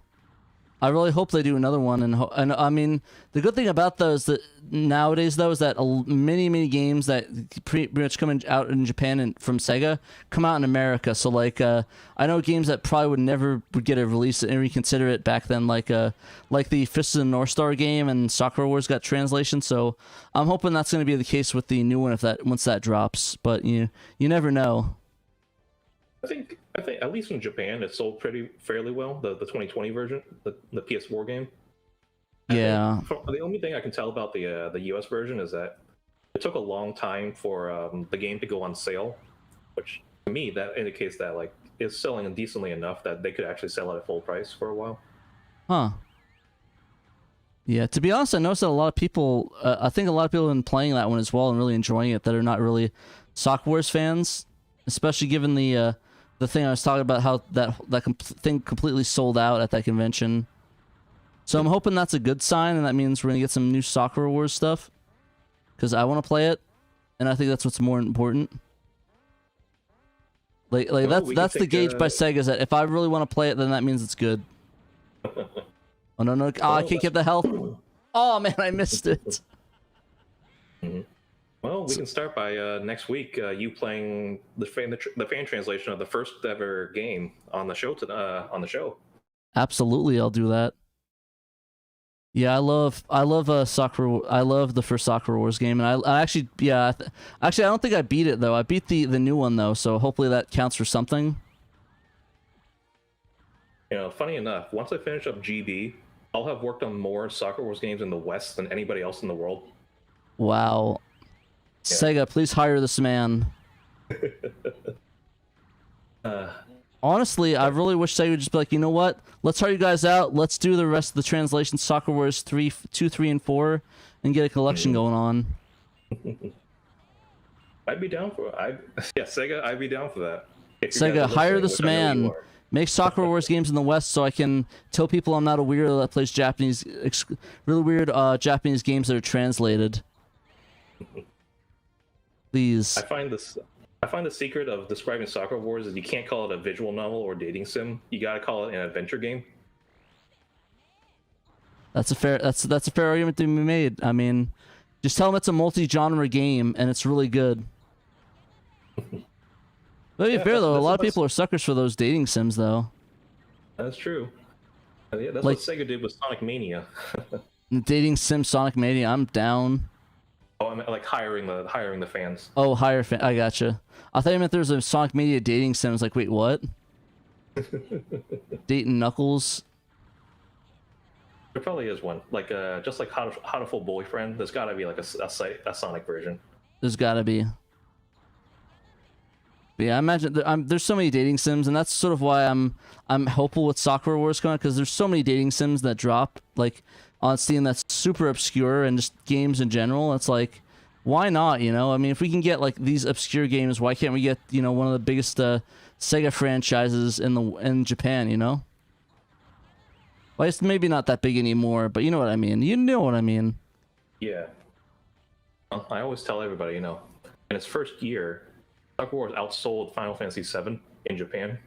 So that's gotta count for something. Wait, Soccer Wars outsold Final Fantasy VII? Yeah, in the fiscal year, it was the best-selling game of the fiscal year, even when Final Fantasy VII came out that same time.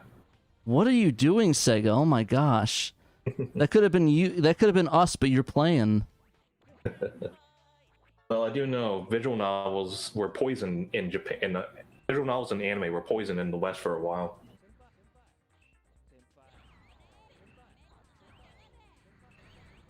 Why does he call me senpai? Stop calling me senpai. Yeah. Take this. I think the best thing about working on these translations is just trying to keep the fact that I can keep everything consistent in terms of terminology. Yeah, like you can. It could be your baby. It's like you call it some dumb thing, you can keep that reference going. Mm-hmm. I've been joking with some friends. You know, if people were to send me there's got to be some not safe for work dojins of Soccer Wars. I'll go back and rewrite them just to keep them consistent. You just keep the references from some really violent dojins. It's like you just referenced like that gun, whatever the missile gun that you guys mistranslated or whatever. No, that wasn't your team. That was somebody else. The first game I remember, there was like the Type 88, it was like the gun, it was like the giant gun, the spherical brilliant cannon. Yeah. Just like make that, it's like whip out your spherical cannon. Jesus. But yeah, I think we're about to wrap up. I do want to bring up this one point Cerulean made that I'm angry about now. Sony blocked an attempt to bring the PSP version of Soccer Wars 1 and 2. No ports without added features compared to the original. That's That's the sadness, and makes me very angry that they did that. Why does Soccer Wars keep getting the shaft? Why? Come on, guys. You gotta get these games translated. I want to play them without guides. Well, not you guys. I meant like the official ones. But if you guys do it, I'll play them. I'm just saying. I'm not trying to force fan. I'm yelling at Sega, not you guys. You guys are doing a good job. But Sega, Sony, what are you doing? Red Company, come on. Let's get those Soccer Wars games like rolling in the West. Let's have them fully playable for all the weebs like me that want to play it. But I guess on that note, we probably should end up. Did you have anything you'd like to say before we head out? Me? Yep. Oh, just that it was. I hope that we can do something special for the 25th anniversary on the 27th of September. And with that, keep playing Sega Saturn. Yep, for sure. We're gonna play some Soccer Wars next week, guys. Gonna see how far we get. I might actually just play it beforehand and skip all the intro missions, and I go in fresh. Let me know what you guys think. That'd be a cool idea. But anyways, yep. Thank you for watching, guys. Remember, I want to thank all our patrons that sponsored us. Thank you very much for sponsoring us and having us the ability to bring all these cool things to you. Of course, you see when I actually get the names. Shout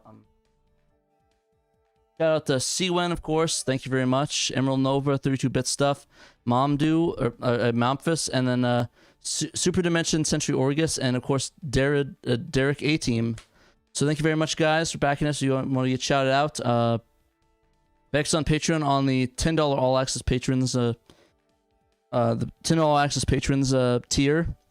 If you guys want to support us, but not back on Patreon, definitely check out our Threadless store. Got some cool threads on there. Make it threadless. Get the threads, and also just if you want to also help us out non-monetarily, share us out. Let people know to watch us, listen to us. Like, subscribe, ring the bell, ring whatever that they have that could make us come up in the algorithm better.